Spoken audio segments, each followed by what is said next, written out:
Hello. Hi, Mark. How are you? All right. Good. What's new? Not much. Just really, really not sure where to go at this point. But You're going to have to elaborate on yeah, that very vague comment. I don't know. I'm just at a. I guess we can talk about it more on Wednesday, but Okay. um, maybe things will turn around at that point. Just not sure where to go. All right. You're leaving me on in suspense here. I I'm can't wait to I'm talk just on looking one. at too much stuff, I think, and That's one of the virtues of a studio like this is that you go through expansion and contraction, usually actually simultaneously, and it's maddening. And you have to be able to, in a way, you have to be able to do both because that's actually how our profession works, hmm. which is not comforting, I suppose, right? Hearing that. But we can talk on Wednesday, and if we get done early tonight, maybe we can even visit then. Okay, I'm getting all sorts of pop-ups. Hi, Heather. Hi, Drew. Hi, Brandy. Adam, how are you? Doing good. Good, thanks. And let's see. We'll wait for a couple of others to pop in.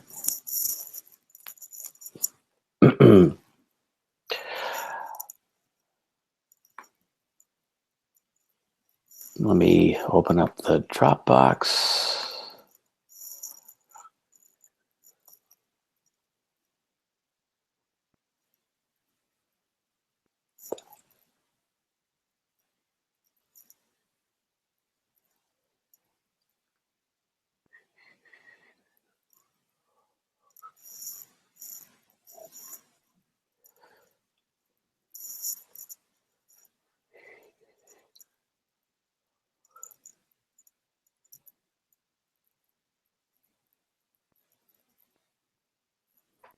Okay, good. They look good already. Okay, so while we're sort of waiting for, Brianna's here. So we have 1, 2, 3, 4, 5, 6. We're ready to go. So thanks to Brianna for asking and then developing the folder for us. And so who wants to go first? Who wants to sort of unpack the sort of piece that you've created for this assignment number 1?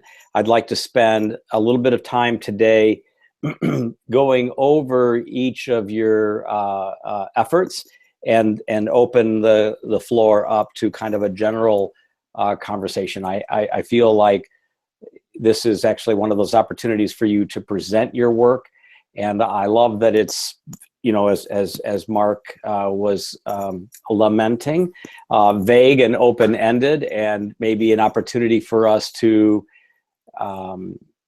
draw more closure on the issue of research on something so nebulous, and at the same time create even more expansion in terms of how wonderfully open-ended this might be. So who would like to screen share their work to start this off? Let's do a cannonball. Everybody, like, get your Speedos on and let's just jump right in and do a cannonball. It's the easiest way. Yeah, I might as well get it over with. The thought of me in a Speedo was like, we've got to change the subject. I'll do this even if it hurts. Yeah. Good. As it should be. You go ahead, Mark. All right. Let me pull it up.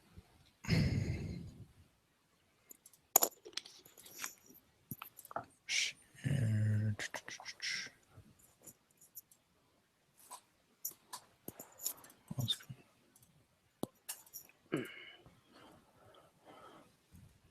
Here we go.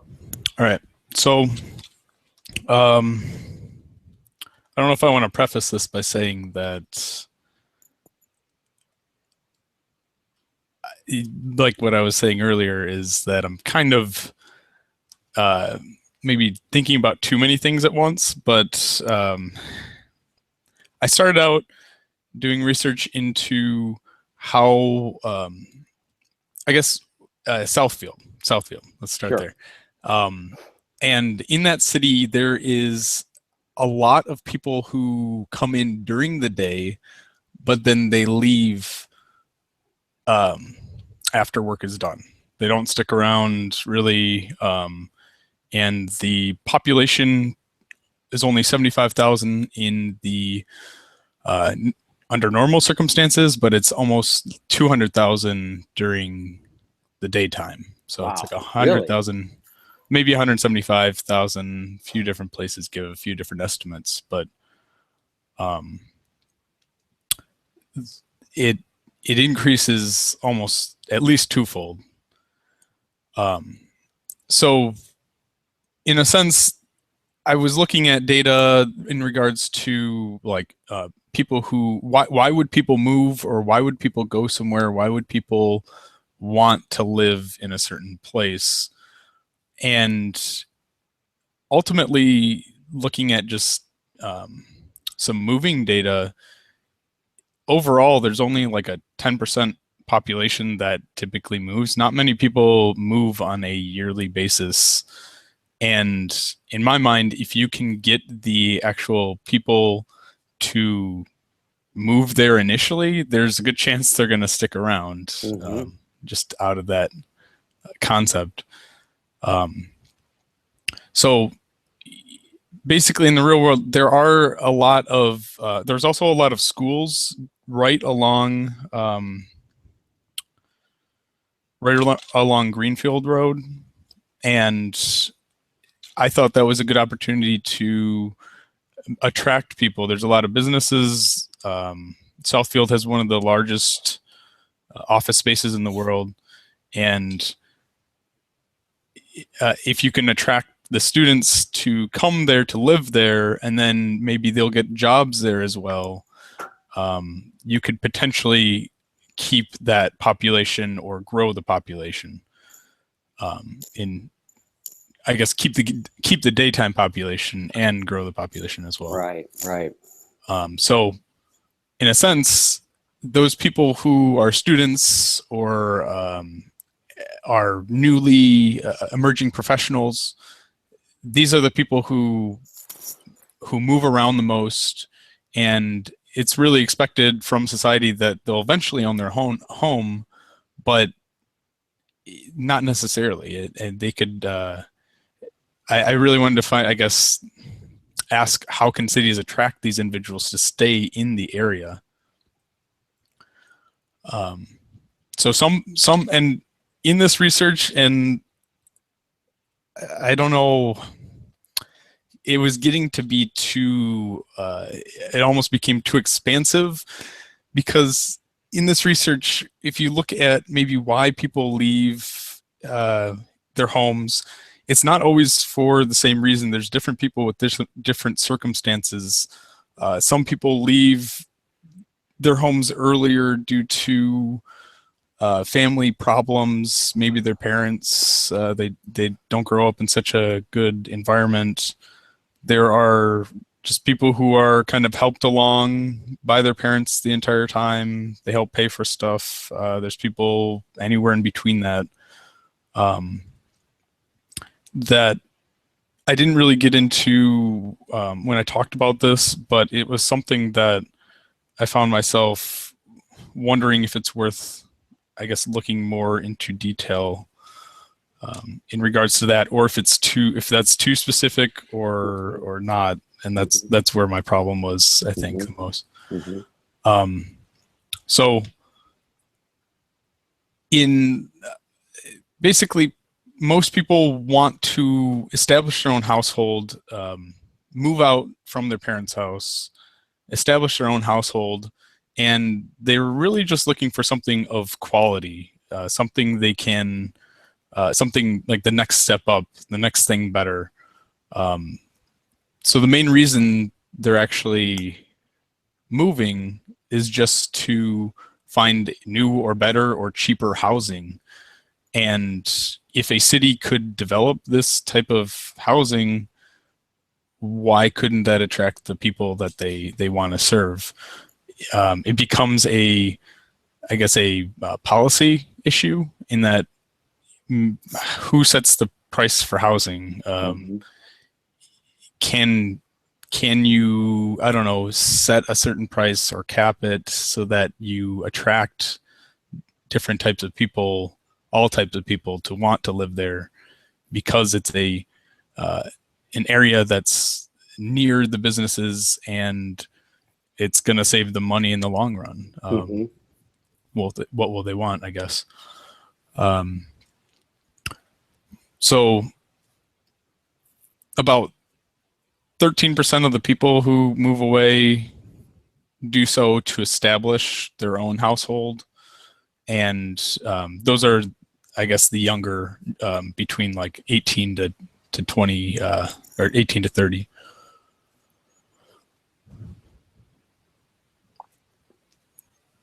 So finally,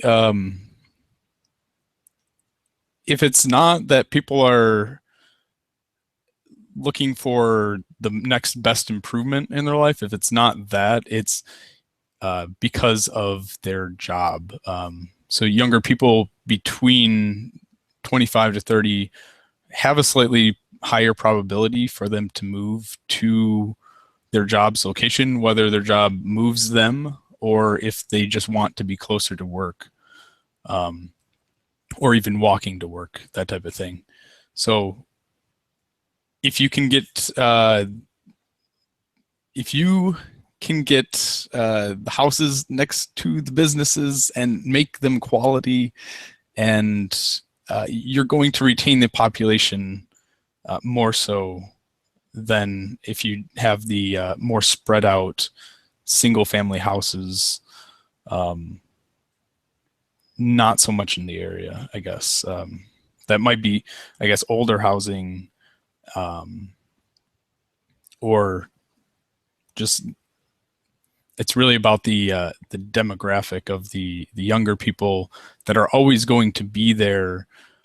It's always going to be another year of people moving out, another year of people graduating, looking for jobs, I guess. And in that sense, that's who you'd be trying to attract, because once they're in, they likely won't be moving out anytime soon. This is a very interesting challenge. You know, for one thing, Mark, your perspective is maybe, I mean, and I'm just saying this anecdotally, you all have been reading this stuff and looking at trends and values and statistics a lot more than I have in the last, 3 weeks. Hard to believe we're already in our 4th week now, but so you guys have maybe a better sense of this, but I will say that we probably live in an epoch where it is sort of understood that people in this sort of age group that you're describing here, the ones that leave the nest that they grew up in, are more likely indeed to move to the city where they work. They are more likely to find jobs in urban cores and will move there. And that has been the trend for the last maybe 8 to 10 years. And some articles that I shared with you over the weekend and maybe even earlier suggest that trend may be adjusting in the near future, that as your sort of generation, your demographic matures and settles into the situation where they may partner up with someone and decide to start a family, to build their own nest, they tend, the statistics are seemingly saying, to move back to the communities that they in fact grew up in. And the attraction there is obviously maybe familiarity, literally their family, and the fact that it's something that they're accustomed to or familiar with. The school system, the grocery store, the tailor, the dry cleaner, the gas station, the mechanic, and on and on and on. The things that surrounded them to create a life of some sense of predictability and ease that living in the city may have not, supplied them. So this is a very interesting pictorial, I think, of the process and the kind of the crisis that cities encounter as they try to become more marketable. In fact, what you're beginning to understand is that cities are a business, and they're trying to attract customers, right? Because that provides a sustainable tax base.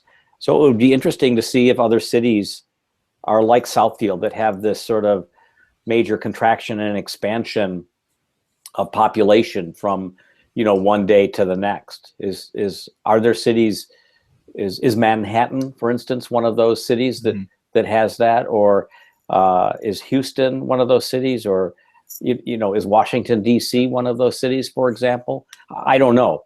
Maybe, and so it would be interesting to see if that's an issue for them, and what is the issue of retention? What are the factors that are leading to that? So this is a very interesting sort of visualization of the process, but it also, I think it's trying to talk about your generation fairly clearly, and it's doing so, I think, in this sort of wonderful and you sort of anthropocentrize the birds as humans, which I think is kind of interesting, and you do that with the architecture, which of course is not only the Herzog and de Meuron piece, but the bird houses that we build for birds, assuming that that's where they actually live. I think that's kind of interesting. And then the pictorialization is this kind of a stitching together of like stock images that you found and created a blend of them to create something new, entirely new. Could you ask that again? Have you sort of pulled these images together to create something new out of them? Yes. I mean, I didn't like basically Photoshop, stuff like that, put them together. Yep. They're sitting in the Herzog and de Meuron building, aren't they? If I go back. This one, no, they're not. They're not in that one. It sure looks like it. Look at the lower right. It was very similar. Either that or they're sitting on a snake. Very interesting. So you've been thinking about this a lot, and now I mean, you've even admitted that you're struggling with this. Mm-hmm. What is it about this conundrum that you're maybe concerned about? What is it about this scenario that you're trying to sort of make clearer in your mind? Because I have a feeling you're not alone. I guess it's the expanse of it, the broadness, and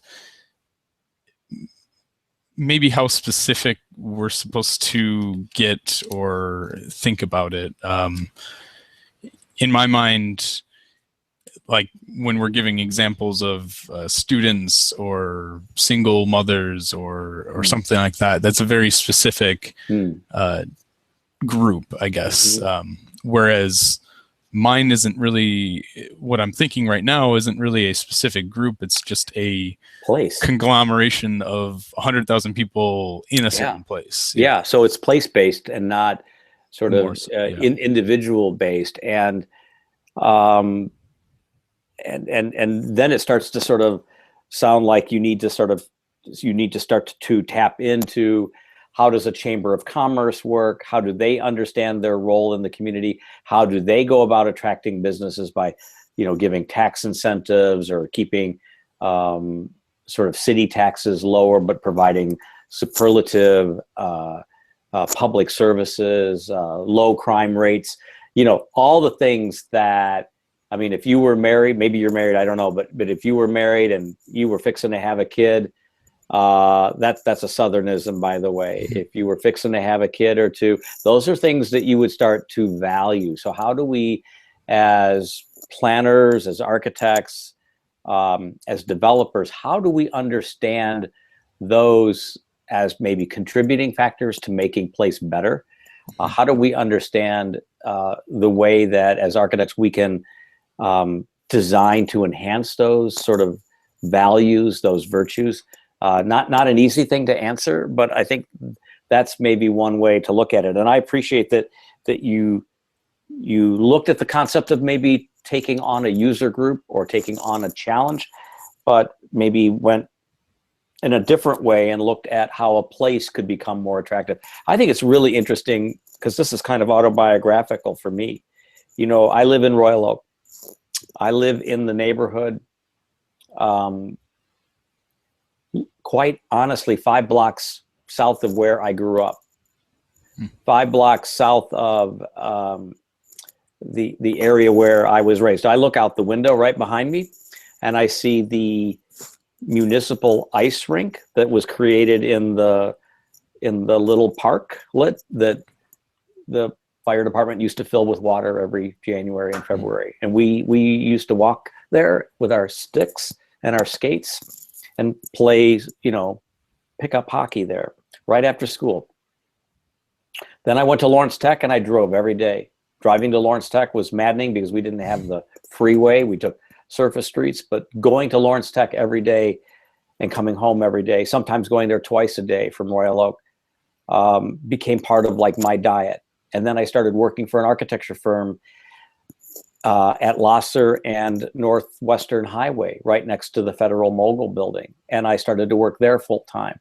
And I started to go to the cafes and the donut shops and the delis, right, and the restaurants all around there in a community that was not anything I was familiar with whatsoever in all of my upbringing, except that now my professional life and my academic life were blending, and that became the place that I spent the other portion of my day in. And I teach there, right? So now I'm back there frequently. I was just back on campus last Wednesday morning on my way into work and had to pick up something and drop something off. So being at Lawrence Tech, being in Southfield, and then I just told you about the RFP that we turned in a few weeks ago for a particular lot there. So this crazy ass city of Southfield has been on my physical sort of windshield for all of my adult life. It's not a place that I love or like or hate or loathe. It's just part of who I have become completely inadvertently, and yet it is still it's still kind of an intrinsic aspect or dimension of my kind of architectural sort of DNA. And last year when the university, gave me some hardware, they gave me 2 awards. Where did those happen? They happened in Southfield, right? So I have this really bizarre relationship that I can't quite put my hands on or my fingers around or my arms around, but it's very interesting. We in all honesty, the very first house that Tracy and I were even thinking of buying was in Southfield. I mean, it's totally a bizarre thing. And I look back at that now thinking, what were you thinking? I would not have bought a house in Southfield. I didn't know the neighborhood. I didn't know it well enough to know what streets were good, what streets had good property values. I didn't know anything about the demographics, but some friends were selling their house. We loved their house and we thought we'll buy the house on its own merit and we'll learn to love the place.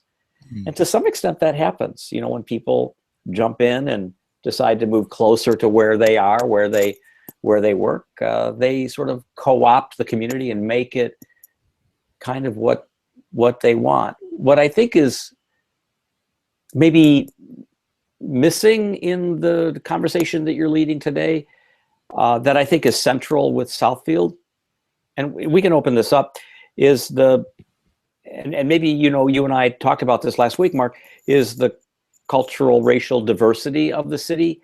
That, so we have white birds and brown birds and green birds and red birds and blue birds, right? So we have this melange, we have this lagniappe, we have this polyglot, right, of communities that live and work together to make Southfield really one of the most diverse communities that we have probably in all of Oakland County.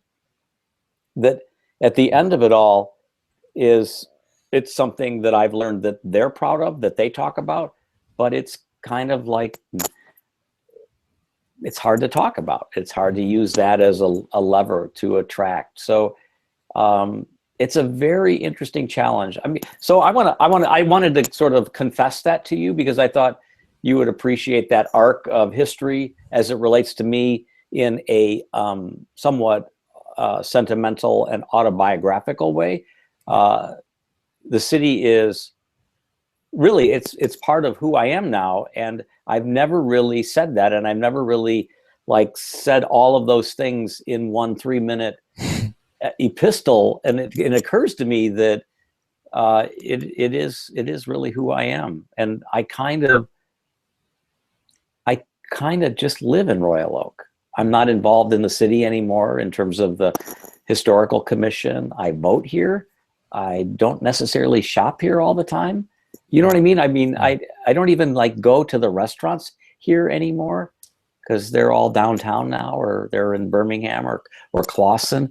So it's not like I take a bullet for my city, but when you kind of start clicking the stopwatch of my time in the place, wow, I think Southfield's got it. So to me, it's really, I've never thought of it this way.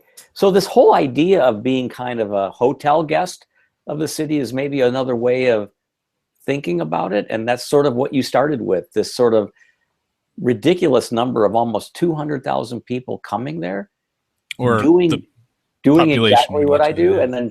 and then dropping off at 5:30 when we punch the clock, when we punch the time card and leave to go to Royal Oak, to Birmingham or Farmington Hills or wherever we are. It's a very weird thing. I know that people like Joel Garreau, Garreau, talks about this phenomenon in, so this is probably from 30 years ago, this book, 30, maybe 40 years ago, but he talks about suburbs and exurbs, and how, for example, and you're familiar with this area, how people from Grand Blanc, right, Tim, will drive to Lake Orion, will drive to Waterford, will drive to Bloomfield Hills to work in a suburb, but they live in an exurb of the suburb. And that sort of concentric, that decentralizing effect has reached, he's saying, its limits. And what happens when those exurbs like Grand Blanc must connect with, East China, right, over on the water, when they have to connect with St. Clair Shores, and then they have to connect with Luna Pier, and then they have to connect with, Ypsilanti, right? How does that ring city, how does that ring of communities interact? How do they connect? So it's really interesting stuff. I honestly don't have a handle on it, but I'm kind of alarmed that I've just said all of that. Any thoughts on this? Tim, you live way up in BFE. Do you have that? Do you have that sensibility? Yeah, I mean, from my standpoint, it was a not really a do or die situation, but I guess you could say it was kind of that. Is I had been commuting for so long, it got to the point where I either needed to, quote unquote, S or get off the pot and either move closer to work or find something closer to here. We really liked where we were, but I had a good career down where I worked. So I bit the bullet, took a new opportunity, took kind of a risk coming up this way to work, with the caveat that we like the community. It's a smaller community, a walkable community. And I was going to go all in here. And since we've been here, I think it's been the right decision so far. So a risk reward scenario, being close to work, and providing a quality of life that eventually starts to peel back and surprises you and confirms your wager, right? And Yes. that's sort of what you're saying. So maybe one way then, Mark, for you to think about that is, how can we flip the script and say, yeah, clearly it's a great place to work, but it's a great place to live, to be, and to raise a family, and maybe trying to understand how to add that dimension to things. Maybe the site, or maybe part of the program, is to look at education as a voice in your work this semester. Any other sort of observations? I mean, Heather, you live out in BFE as well, and you make a ridiculous commute. Brandy, obviously, you're coming up too. So in this conversation, so why don't you share? You and I had a very, very I think kind of interesting, if not alarming, conversation last week, Heather, about your community, and you have every reason in many ways, right, to leave, but you're still there. Yes. I am still Can you here. share some insight on this? I am still here because I am one of those millennials stuck at the parents' house. Essentially, it's not that I don't want to move, it's the fact that I financially can't move closer to work or closer to school, because of the fact that it would take up 50% of my income in order to stay in a studio apartment. So how do we make the city as a place to work in more affordable? Right? And how can we design products that might encourage people like Heather, who have this financial limitation? How do we provide a housing product for them? Brandy? I feel like I'm even the extreme. I don't really live in a suburb. I live really far out in the country. I think I'm at the point where my husband and I are talking about a family, and I think that's what's driving our decision to consider moving closer to work. We actually drive an hour the opposite direction, so I would have to like this. You go east, and he goes west. Yep. So I think we would have to definitely. One of us would have to change jobs, and most likely that would be me. But and there are more opportunities in Columbus, around Columbus, which is where we are looking. We have been looking at houses too. So I mean, it's something we're definitely considering, and we love living in the country and having the country lifestyle. It's close to family. We love that. Close to friends, but we have to consider like our day-to-day lifestyle. And that's, I think, the biggest thing that's driving our decision to possibly move closer to the city, move closer to work. Yeah. So the other sort of dimension to that subscript, or that subtext rather, is transit and mobility, and living and working near sort of transportation lines, whether they're subways or bus routes or trains or whatever, that allow us to sort of get from one place to the next more easily, and without sort of the extra layer of cost or individuality, or that sort of like needing to drive an hour in a car listening to books on tapes just to get to work. right? Yep. Where's like the reward in that? And so the idea of transportation is there, I think, but understanding this question is choice, and how do you make a choice that, for at least for Heather, is just kind of a simple one, the minute she can afford it, right? And for Brandy, it's kind of which way is the needle going to move, literally, right? In terms of like West Virginia or Columbus, which way does the needle move in terms of like family life and education for the children that are going to be, part of the family that they're creating, and a hunch, a wager, right? That because it's a denser place, there's going to be more offices there that she could, sign up on and sign up for and get a job there. So opportunities are greater there. So there's a very interesting, like three of you plus Mark, just looking at this stuff, are kind of living out this cycle, right? It sounds like Drew is, we need to get to Drew. Drew actually has to take the Skidoo, right? A snowmobile to work because he lives in snow country. Go ahead, Drew. I'm giving you the microphone now. Yeah, I've got an interesting story. So I started up here in Northern Michigan, born and raised, and then moved down to school in Southfield, worked down there, and it was time to get out of the city to start a family. So I moved back north to where I'm from. I drive 40 minutes to work, but the house we found is a new house, and it's a pretty cheap area to live in because it's not the nicest place. So I would rather have, and it's countryside, so that's what I'm used to. Mm-hmm, mm-hmm. And we take dog sleds actually up here. And snowshoes. And wine botas or flasks with bourbon in them, of course, just to stay warm and for other medicinal purposes. Oh, so that factor of familiarity. Yeah, familiarity right? is the biggest one. Yep. Yeah. So let me parse that out in terms of going back to my goofy story.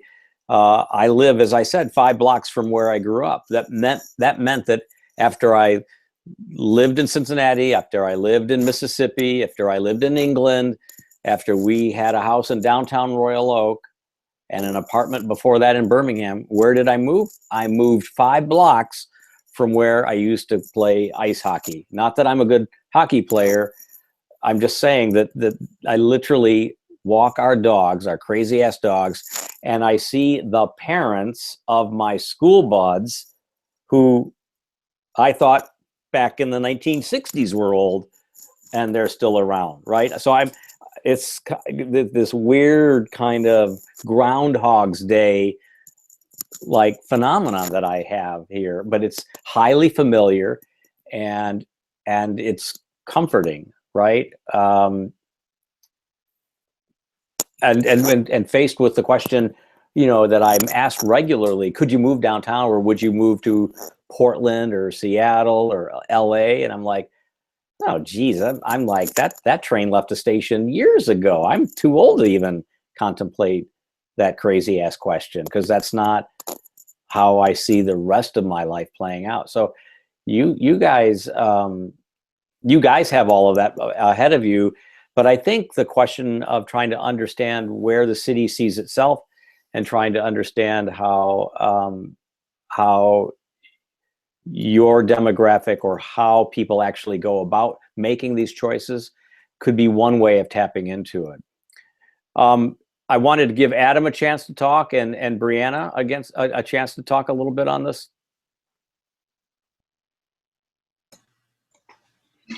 As far as the, go ahead, Brianna.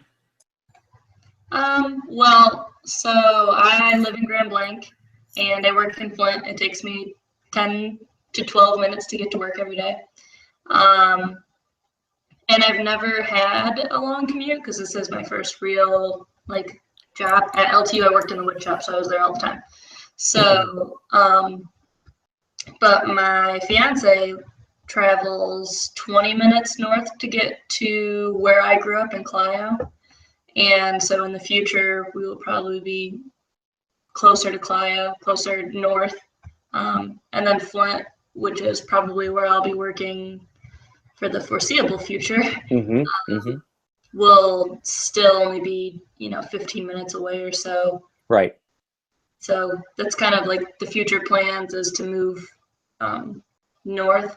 But the reason that we live here now is because it's between family and work. Right. So that was the reason for Grand Blanc. So it's right in the middle between like Fenton and Clio. It's central and therefore convenient. Yep. Very interesting. I think we had a classmate from my era who was from Clio, and I can't remember her name, but maybe it'll come to me. Go ahead, Adam. I'm living in, my wife and I are living in Howell. Originally, I was working out of our Ann Arbor office, and she got a job in Lansing. So Howell's kind of a halfway distance. Oh yeah, you're driving as well. I forgot about that. Yeah, but now I ended up getting transferred to the Lansing office, and both of us grew up around that area. So pretty soon we're going to be moving that way. So yeah, I mean, these are all really interesting stories. I'm not sure that this helps you, Mark, but I think it does frame the sort of human dimension about choice, about preference, about convenience, about familiarity, about employment and opportunity, education, and sort of growth that lead to the way places are viewed, and therefore the way they get ranked or rated by individuals as acceptable or ideal or not acceptable places to live. The real question, though, is, in the good old days before you all were born, you could buy a house and sell it. The conversation about a market that was like a sine or cosine curve was never in play. You were always able to get a mortgage. Yeah, you heard it right here. You were always able to get a mortgage, and you were always able to buy a house, therefore, and sell a house. And you literally could move through houses the way people move through Buicks, right? And the sort of contraction of the credit market in 2008 that lasted well into 2011 completely changed that narrative. And from 2008 to even today, the rental market really took off. So it might be useful for you to try to understand a little bit more, everyone, not just Mark, but to try to understand what that rental market is like, and what do houses rent for, what do apartments rent for, and why, for instance, in Detroit, are people like you willing to spend $1,600 a month to live in the Albert when you could have my house for that money? Can I make a quick point? Yeah, go ahead. So I got a little interesting insight into this. We recently, so when I relocated back this way, the housing market is a lot more cost effective up this way. So we were able to start looking at bigger homes to spread out for our family, to get out of the starter home we were in. So we made a decision based on a number of factors to fix up our previous house, which was about 1,000 square feet, and turn it into an income property as a rental. We had advice from accountants, realtors, people we knew, evaluated the area. And even after talking to our mortgage broker, what it is after 2008, it's become almost impossible for a first-time home buyer to go right out of the gate and buy a home with a conventional mortgage. Yeah, because you had to cough up 20% capital, right, for the downstroke. And by the way, there was no credit back then. Home mortgages were really tough to get. Home equity loans were frozen, and the stock market crashed, and people lost jobs. I remember making on a Friday in 2008.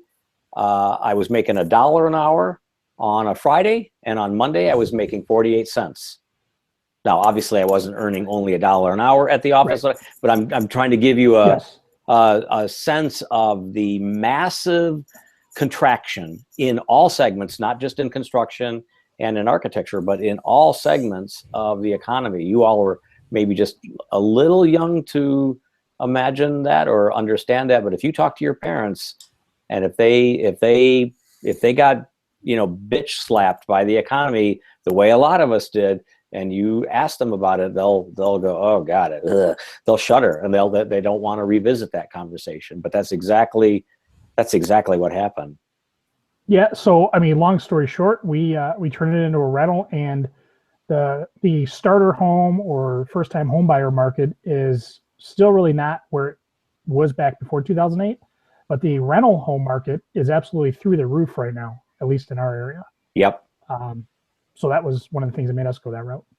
Yep. And you were able to buy the home where you are now, and you still maintain the rental property as a revenue stream. Yes, that's correct. And I bet that the rental property is contributing to your current mortgage, that it's covering the mortgage on the rental property as well as some of your own. Correct.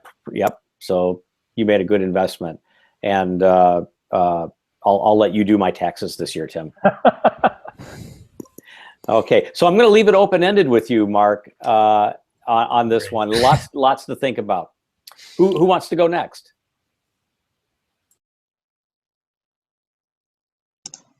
I can go.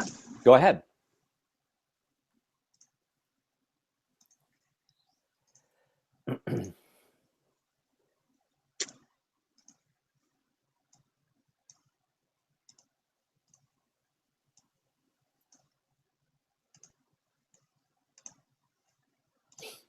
Here we go. Okay. So I think mine might be a good follow-up to Mark's, because I don't technically have a group as he was discussing. Right. Some of the others do. I'm sort of looking at a specific age range within a millennial, or not even that, more of just that point of your life where you're ready to start a family, move into a home, and actually be able to afford it with all of your student loan debt. So I came up with this little life cycle sort of diagram, or is this the circle of misery?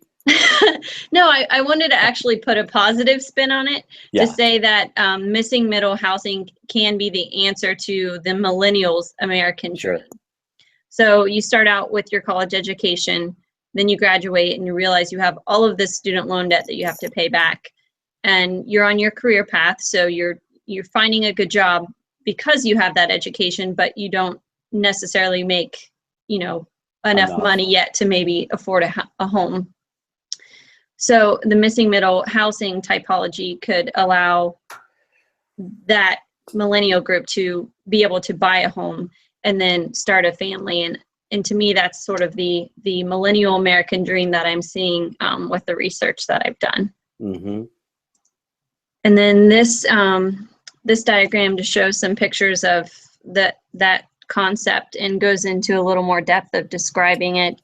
20.5 million students were projected to attend colleges and universities in the US in 2016.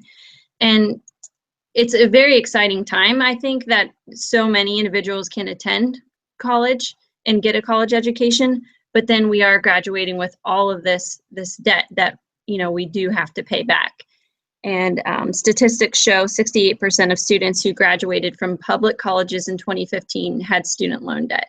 So it's not like people are able to really go, or not that many people are able to go to college for free or for a minimal amount of money.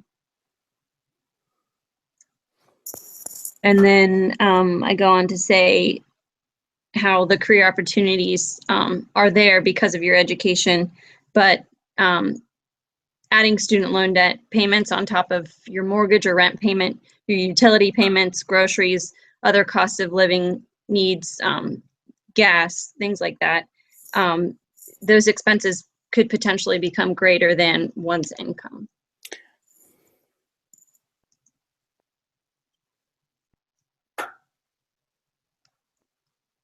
So like we had discussed, some of the the data is showing that now millennials, after they've lived in the city for a little while, they are ready to maybe either, and we've kind of all been a poster for that. We all kind of want to move back to where we grew up or somewhere in the suburbs and own, you know, a nice home, maybe a larger home. And I think Missing Middle can be that answer to make that affordable for millennials and basically give them their dream to own a home and start a family and not such a long commute to work, things like that. Excellent. Can you can you show me the first plate again? The cycle of life, the cycle of misery. Yeah. So this is interesting. I reflect back on this as well. And in terms of like when I entered this cycle, I personally worked through school. I paid for my own education as an undergraduate, and I worked in offices while I was going to school, which is why it took me like 2 years longer to get the 4-year degree than it did the classmates that I started with, right? So, but I had revenue coming in, and I was getting experience working in an architect's office while I was still going to school. So that sort of invention that I made for myself of work and study kept the cost of school in terms of expense within, I guess I would say, reason. And while I did take out a student loan and I did take 10 years to pay it back, it was actually, you know, this is going to hurt your sensibilities because it's such a small number, but compared to today, but it was really nothing. It was like $5,000, right? So compared to like $70,000 or $100,000 or whatever you guys, I mean, I don't know what they forecast Lawrence Tech's cost for a graduate degree. Is it like 40,000? 30,000. Yeah, so 30,000 for all 1.5 years or more? For a 4-year degree. So for 4-year degree, but a graduate education is probably even more, right? Because the credit hours are so much more expensive. Anyways, it's a lot of change, and yeah, 30,000 is. I think a graduate degree is around 36 because it's $1,000 credit hour for 36. Yeah, and watch that number go up while you guys are still sitting here. So that's something to be alarmed at. So when you see these spokes coming off, for my era, those things were fairly manageable. When Tracy and I got married, I actually worked as a caterer and as an architect, and I'm still working 2 jobs. Now I'm working 3 jobs. So the idea of living the quality of life that is portrayed when you own a home is expensive even today. Even though I have all of those things surrounding producing a quality of life, it still comes at a cost. For you, it comes at a significant cost. For you guys, it comes at a significant cost. And I'm wondering, Brandy, you know, how you think some of these things can be recast, or how can they be maybe more than just the missing middle housing, which I'm glad that you recognize as a viable option. But how could the loan structure be reworked? How or how could like college education be revisited? How could even, you know, working sort of be revisited? How would you answer that question?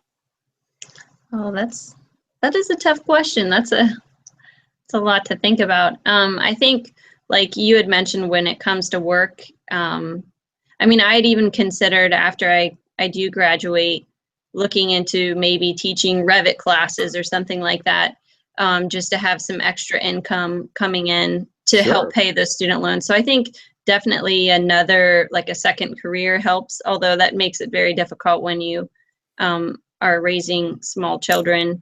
Yep. Not that I have any yet, but well, you never know, right? And and that was always a possibility for Tracy and me, but it was a possibility that we limited because we chose a different direction for our family. So we made a conscious choice to some extent to not go that route, not pursue the sort of white picket fence version of the American dream with, you know, me taking the kids to soccer camp and Tracy going to the PTA meetings. That was not really a life that we sort of signed up for.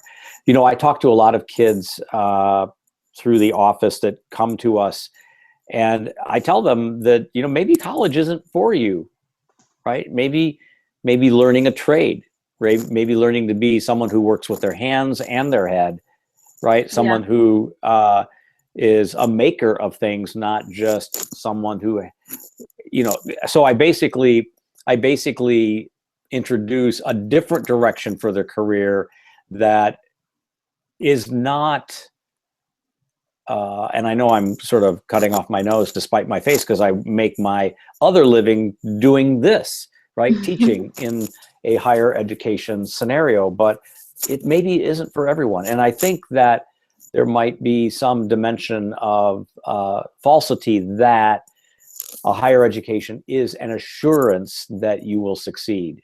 And I learned that in 2008, I learned that really all bets are off, that the American dream maybe is something that was not a falsity, but something that was being sort of undermined by an economy that just really wasn't tenable, right? So when we bought our house in 2001, we spent more for it than I could even appreciate, but we actually bought a very small house. We bought an excellent house, but it was very, very small. So I think smallness has a lot to do with things. I think working harder or making smarter choices about your future as it relates to education can contribute to it. And just, you know, just sort of evaluating those things. And so I wondered if you would, you know, a lot of you, I think, sign up for the American dream because that's kind of what your families kind of implicitly want you to do. But I wondered if anybody had ever thought about that challenge and how daunting that was. My husband actually does not have a college degree, and he works in the commercial flooring industry. Sure. And he's very, very talented. I swear, I he bet. knows how to fix or build anything. And he always makes fun of me about the fact that, you know, we make around the same amount of money and I have all of the student loan debt. He's like, think of all the money I was making while you were in school not making any money. Right. Yeah, You were spending it on tuition. and adding all of that money. And in the end, you know, we're basically at the same place. Right. So we're not, you know. So through the lens of just pure economics, right, he makes a very good point. So yeah, this is definitely not always this, you know, the answer to, I guess. So we have another American conundrum. Yeah. Very interesting. I wonder. So actually, can you close the screen share? I wonder, Brandy, how you feel about all this right now. Let me see if I can stop it. Okay. Feel about the project in general? No, this cycle, right? This sort of good news, bad news. I guess I don't know how to answer it. Well, you're here. I guess that's what you're committed to doing, right? Yes. But is it alarming? Is it frustrating?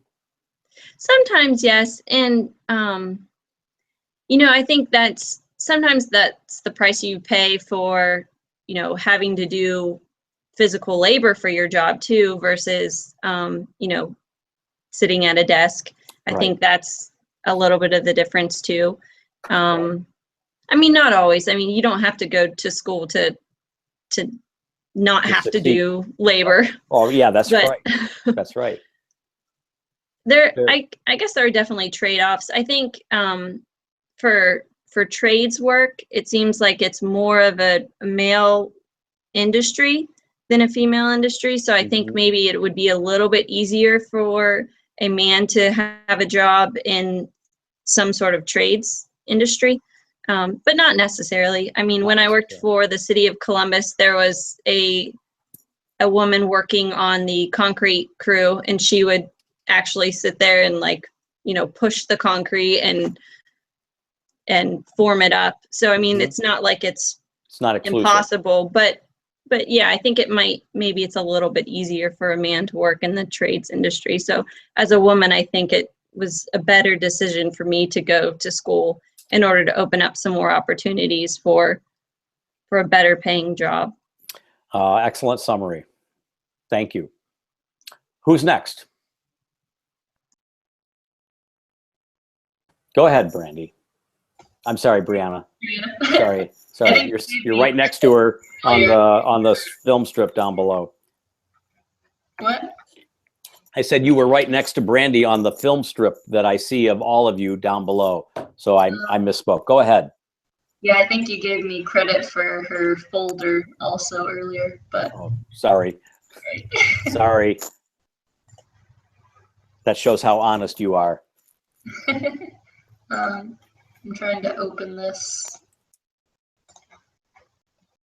There we go. Okay, so I started off by by thinking about my site. So I have my site picked out, and it's in Flint, and it looks at a site that's extremely close to Hurley Hospital. So my original intention was to create worker housing, and then I was thinking about what kind of people would work there, maybe what kind of people would need a little extra help in the low income community that may also be working at like a nicer place with, you know, good benefits, and I'm assuming most get that. So I settled on single income households with children in low income communities. And not necessarily low income communities for the overall arching first page of this, but it goes into Flint. So there's 3 different kind of groups of a single income household. You have both parents that are living together with their kids, and maybe one of them is a stay-at-home mom or dad. And then you look at single moms with children, and then single dads with children. So those are the 3 that I focused on with the single income. And Brianna, those percentages, 39.4, 76, and so on, those are within the city of Flint? No, those are overall U.S. single income. Gotcha. Thank you.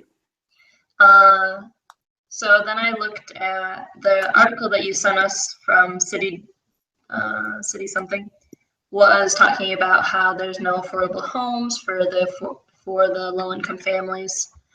So I made that graphic up, and I was looking at how much annual income you get per hourly wage, and then what the poverty level is. So obviously, if you have only one income coming in to your household, it's a lot easier for you to fall on the poverty level or the low income, which is double the poverty level.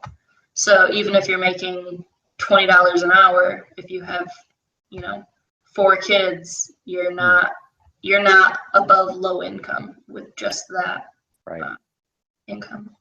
So then I started getting more specific and looked at Flint. I kind of did an imaginary case study about this Johnson family who they all live together, and it's not like a broken family. And they're from Flint, and they grew up in low-income communities, and they bought this house, and then the dad could no longer work because of medical issues. And after a couple of years, they had to give their house up. And the woman works at Hurley Hospital, and she makes $27,818 a year as a pharmacy tech.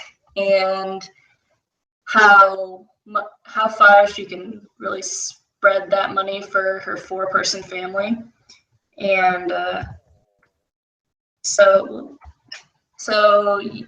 there's a very limited amount of rentals in Flint that are in good areas, like the downtown or a little bit of outside of the downtown. And you can rent a 2-bedroom apartment for $750 a month. That's pretty close to Hurley Hospital. But there's no rentals in Flint for a 3-bedroom. So somebody with, 2 kids, 3 kids, they're gonna have to cram them all into 1 bedroom if they can't buy anything. So looking at this scenario, a $750 a month rent is 32% of her monthly pay. So that's not, it's just a lot of the percentage that she would get. It's crippling. Yeah. That's a really high percentage, and I've heard that it can be as high as 40, and that's crazy. So it's kind of just a glance at something that is very probable in this community. And then going forward, looking at especially Flint, you have out of the single income families, only 13.5% of them had both parents. Most of them are single moms, and then there are some that are single fathers as well. Wow. And Flint is made up of 41.7 single income households per this research. And then I looked at the age groups of people in Flint to kind of focus in on where there was an abundance and where maybe there was lacking, but it's pretty evenly spread. There is a lot of children in Flint, but that's kind of going to go further later on. So how do you feel about, did you know this? Did you sense this? Or did this kind of drop a bomb on you? This is all pretty bleak. Yeah, it's pretty bleak. I didn't realize it would be so many, but I did think that the number was probably pretty high in the community, because you see a lot of, oh, I'm struggling with this because, my partner isn't there, or you don't have one in general. And a lot of that is, it's a lot harder to get by with just one person and these kids that you now have because of that. But I was mostly surprised, but I wasn't say I was shocked. Mm-hmm. Very interesting. So we've kind of, with Brianna and with Brandy, we've created this sort of pictorialization of economic difficulty, regardless of where we're talking about it, but a picture that makes the challenge of being absorbed into the American dream not only really, really difficult, really challenging, but potentially there's like failures in it. What are your reactions to these discussions today? I want to open it up to the others in the classroom. Are you nodding in affirmation? Are you agreeing and seeing this in your own communities? Are you experiencing this? Have you experienced this? Do you know people that are experiencing this? And if this is something that you're familiar with, are you beginning to think about how this actually might play into your work this semester? We can just open it up. I guess my one comment on this would be this: if this isn't backup or data to show that the middle class is disappearing and that the gap between the lower class and the upper class is truly growing, then I don't know what is. Maybe so. Yeah, and then you wonder what part of this, 41% is in poverty, what is low income, and then what is even middle class, if any of it. Anyone else? Well, I think in Flint we have a lot of the same issues that we were talking about earlier with people coming into the city to work and then leaving, and not living in the city. That's a big one with Flint. You haven't even mentioned the water crisis and what that has done to real estate there, and morale and home values and crime rates and all of that other stuff, right? So that's another, those are like more things, right? More meats, more cheeses, more lettuce, more tomato on the sandwich, right? That makes up your community, and it makes it a very, very challenging sort of place to even comprehend. What I really appreciate about your work here tonight, Brianna, is this sort of narrative, this sort of, I presume, mythological family that you've created. Yep. That is very believable, and very much, I think you're very much in tune with the sort of situation that might play out, and so I think that's always a really, really good way to get into a project as a design project, creating kind of a narrative, a story that you can adhere to or follow, and evolve that narrative as your project goes on. So for all of you that are kind of stumped creatively on things, sometimes this sort of humanization of the architectural problem, right? The way that Brianna has done that is a way to move forward. So I definitely appreciate that. And I love how, you know, you have the picture of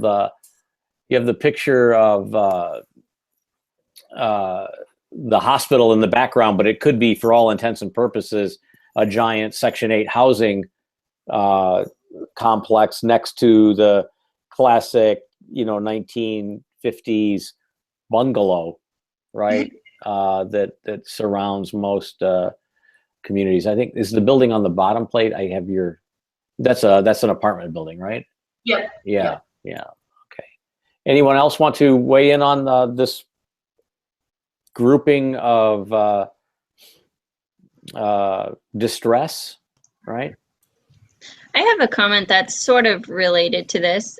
My brother and his girlfriend have a daughter, and because of how expensive daycare is, my brother is actually a stay-at-home dad, and his girlfriend works. And because it's less expensive for them, for him to actually stay at home because of how costly daycare is anymore. Yeah, and obviously that's not anything I'm really like directly or personally familiar with, but I know about this issue, and I know how unsettling it is. I know how even the families in my office, the moms, we have a lot of moms that work in my office, how the moms struggle with this issue. And if one of the kids pops up with a fever, they've got to run home, and they alternate between the dad running home or the mom running home. And if a daycare closes, or if they're not taking any more kids, or somebody at the daycare center leaves, and Junior was really attracted to that sort of leader or that mentor, then they go about finding a new daycare quickly, and it's just all consuming.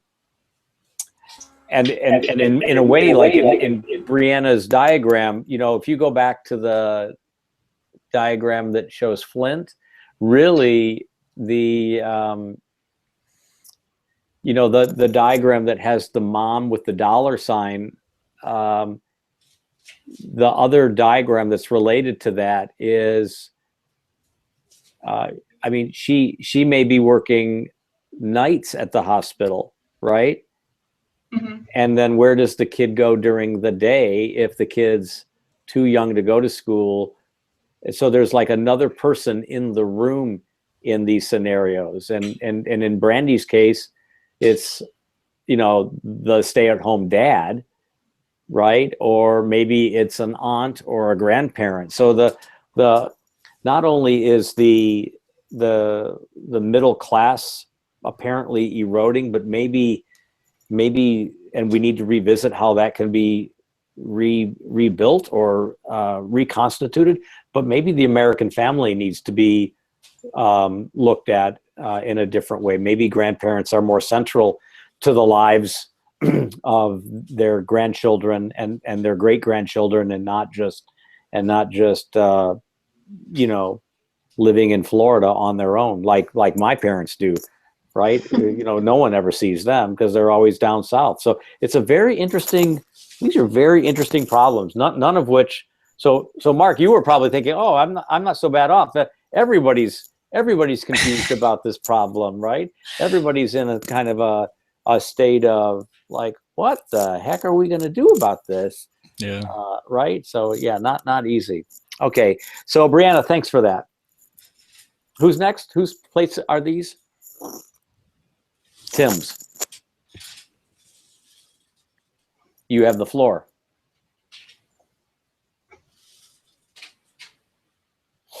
Turn your mic on too. All right, can you see this? Mm-hmm.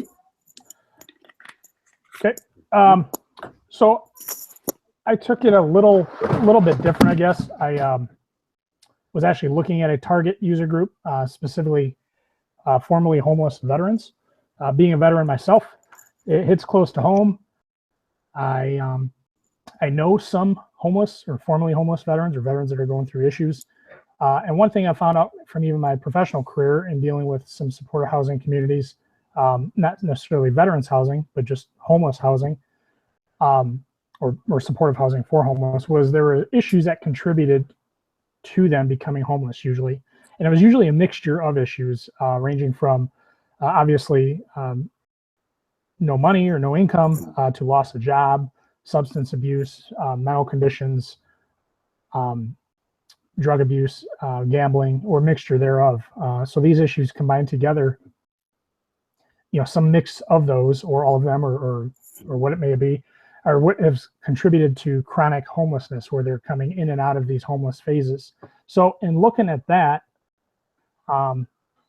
it's very much the same for veterans as well, but then you throw in on top of it issues that they're dealing with from combat, such as PTSD or physical injuries, compounds the issue even further. Mm-hmm. And then to make it even worse is the VA system is such a mess, such a shambles, that the support system for them isn't there. Whereas there's a lot more organizations and foundations and processes and support systems set up for a typical homeless person versus a homeless vet. So there's a huge issue here that I've started looking at and addressing. So just, you know, looking at some of the rough numbers, any given night in the U.S., there's about 500,000 homeless veterans in the United States. And that's the ones that are counted. There's also a large number that is not counted, that they estimate that number could actually be double. But out of that 500,000 that they know for sure, about 48,000 of them are veterans. And out of that, there's about 4,000 here in Michigan, and 10% are in Genesee County. So one good thing, I guess, one bright light is that over the last few years since the Iraq and Afghanistan war have really been taken front stage, is more organizations and more funding has started to become available. So this number has started to go down a little bit, specifically in some of the larger cities, Chicago, New York, Los Angeles, even Detroit, for that matter. So we're trending in the right direction, but I think there's room for improvement, and the trend is still not going fast enough, if you ask me and a lot of my fellow military members. So that being said, I started looking at what affects how to get them out of this position, which is trends very similar to the pattern to get just normal homeless individuals out of their pattern. And usually it starts with housing. As a matter of fact, they call it a housing first model, where instead of getting somebody into a shelter and then just kind of, you know, maintaining them, keeping them along, they try to rehabilitate them to the best they can, get them into a house where they can actually have a stable place to live, where they're not worrying about where they're going to be living, not worrying about where they're going to be getting their next meal. And then at that point, they can get them into a workforce program and get them reintegrated with society as part of a working individual. So with the reintegration, the housing first, it ends up equaling what President Obama's administration has dubbed a safe haven, which is basically a 24-hour day, 7 days a week, community-based recovery model of supportive housing. So it's not transitional housing, it's long-term supportive housing. Most of the time the residents can live there as long as they feel they need to, even once they start getting back on their feet, because a lot of times they can end up being teachers or supervisors within the care program and help other individuals that may be going through the same thing. Then I looked at some of the characteristics and then looked at the characteristics of a housing first versus a missing middle program, which they're actually very, very similar. Interesting. Other than the fact that the homeless individual may have some substance abuse, mental issues, or physical disabilities. But on the same time, I was thinking, well, if you're looking at senior housing as part of the missing middle, they may be able to deal with a lot of the same issues as well. So Sure. I found a lot of parallels. And then I just have some case studies here that homeless housing, specifically veterans housing, isn't the institutional care type setting that it used to be years ago.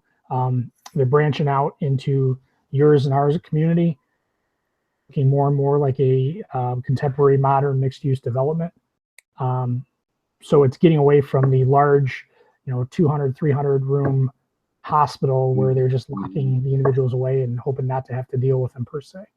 Right. The one flew over the cuckoo's nest Right. stigma. Right. So it's a lot smaller developments too, which is really interesting. They're looking at 20 to 30 unit development, so it's almost more like an apartment type of development, or even smaller than that, where they're going Sure. 5 to 10 units, and they're building these smaller houses within a typical residential community. So there are some things that Brianna was talking about, like 2-bedroom, 3 bedrooms, and those are maybe takeaways from this initial assignment to let to put them into motion for the project that you're about to do. And I think the same thing is true for you, Tim. This sort of lessons learned about sort of doing things smaller, more incrementally, versus maybe more institutionally, letting the community sort of create the design, if you will, rather than the VA, for example. So there's some things that I think you can glean from this for your work. This is well, it looks like you have another plate, so I'll let you move forward. Yeah. So the last plate, I just took a couple evenings just to kind of continue from our talk we had last week, Mark, about how to incorporate this within our community. So this is an actual shot on the left of my community, Grand Blanc. So there's actually 2 parts to it. There's a city and a township. The township is surrounding the Grand Blanc city area. And the township is more populated than the city, but the city tends to have the majority of the businesses and the shops and the stores. However, the current master plan calls for this outlying, they call it a technology village. And it's split up into multiple zones, a healthcare zone, an industrial zone, and a research and development zone, that they're hoping will bring more jobs to the region, keep more residents within the region versus being a commuter city.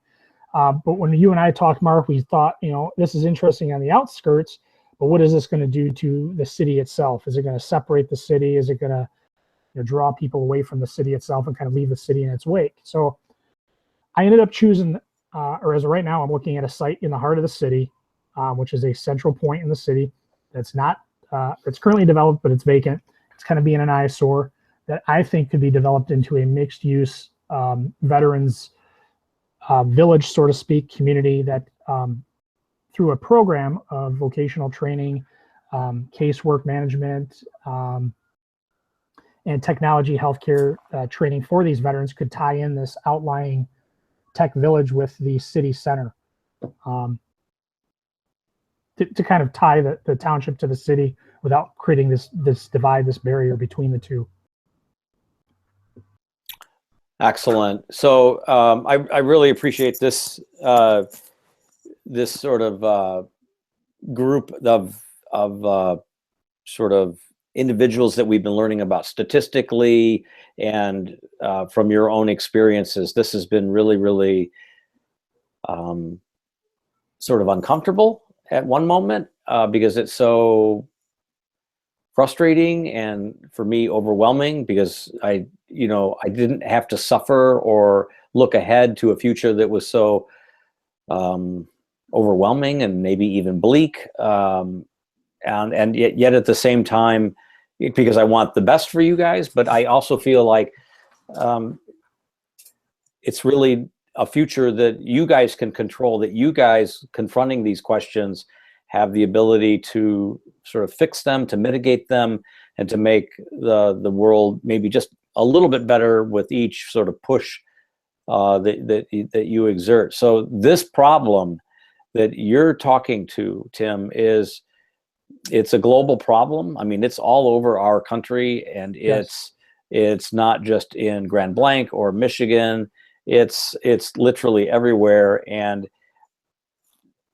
as we continue to engage in conflict, we're going to create this demographic, a broader, bigger demographic. I will say, reflecting back on my time as a younger person, like y'all's age, the Vietnam War and the veterans from that war came back to a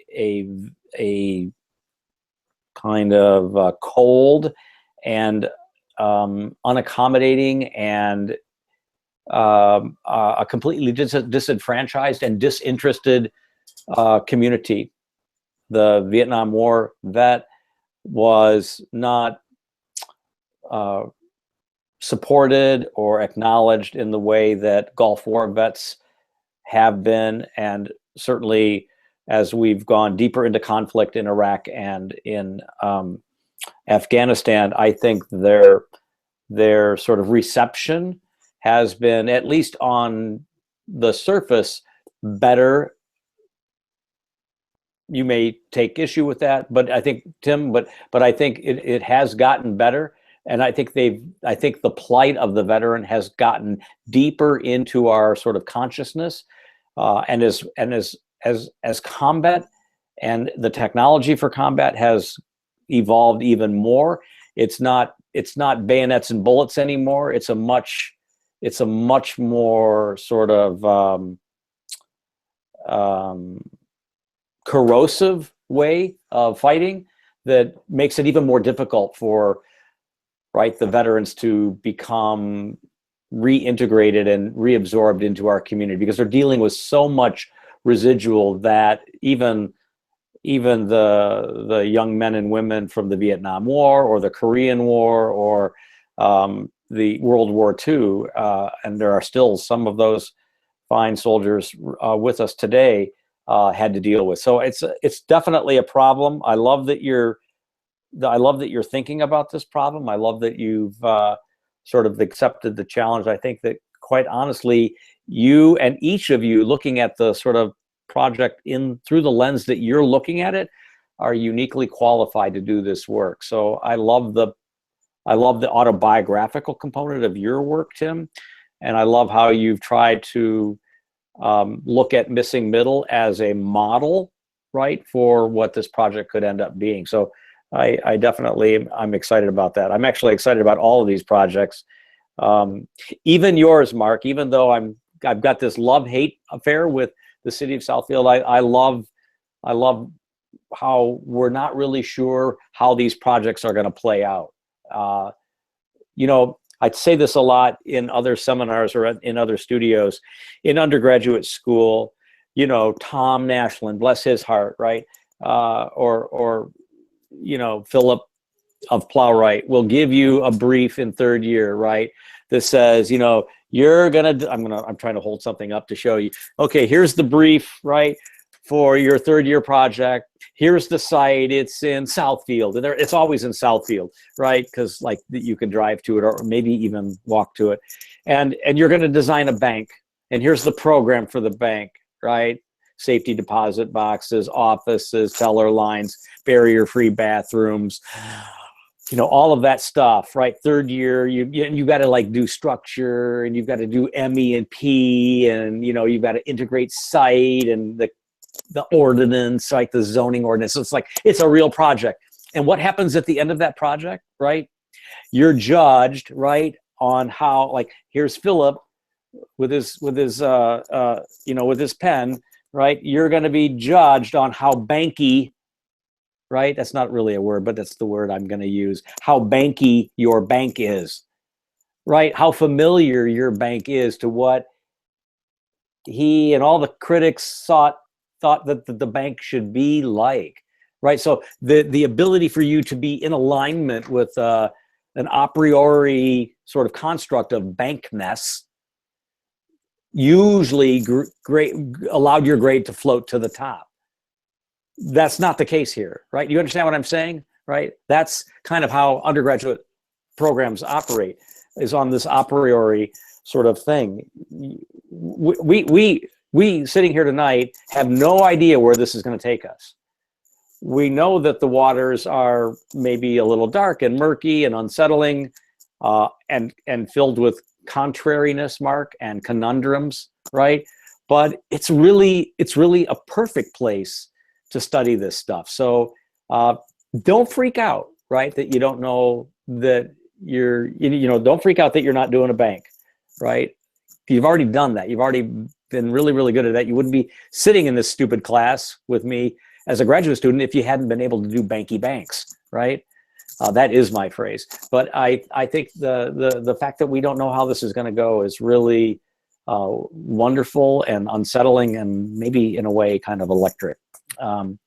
So hang in there. We got Heather, we've got Drew. And Drew and Adams. I can go. Okay, go ahead. Thanks, All right. Tim. Thanks, Tim.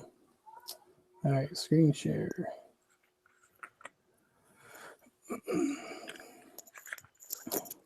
So let me know if you can see that. I see me. Black. Does that work or no? Change your screen. Tried. Hold on.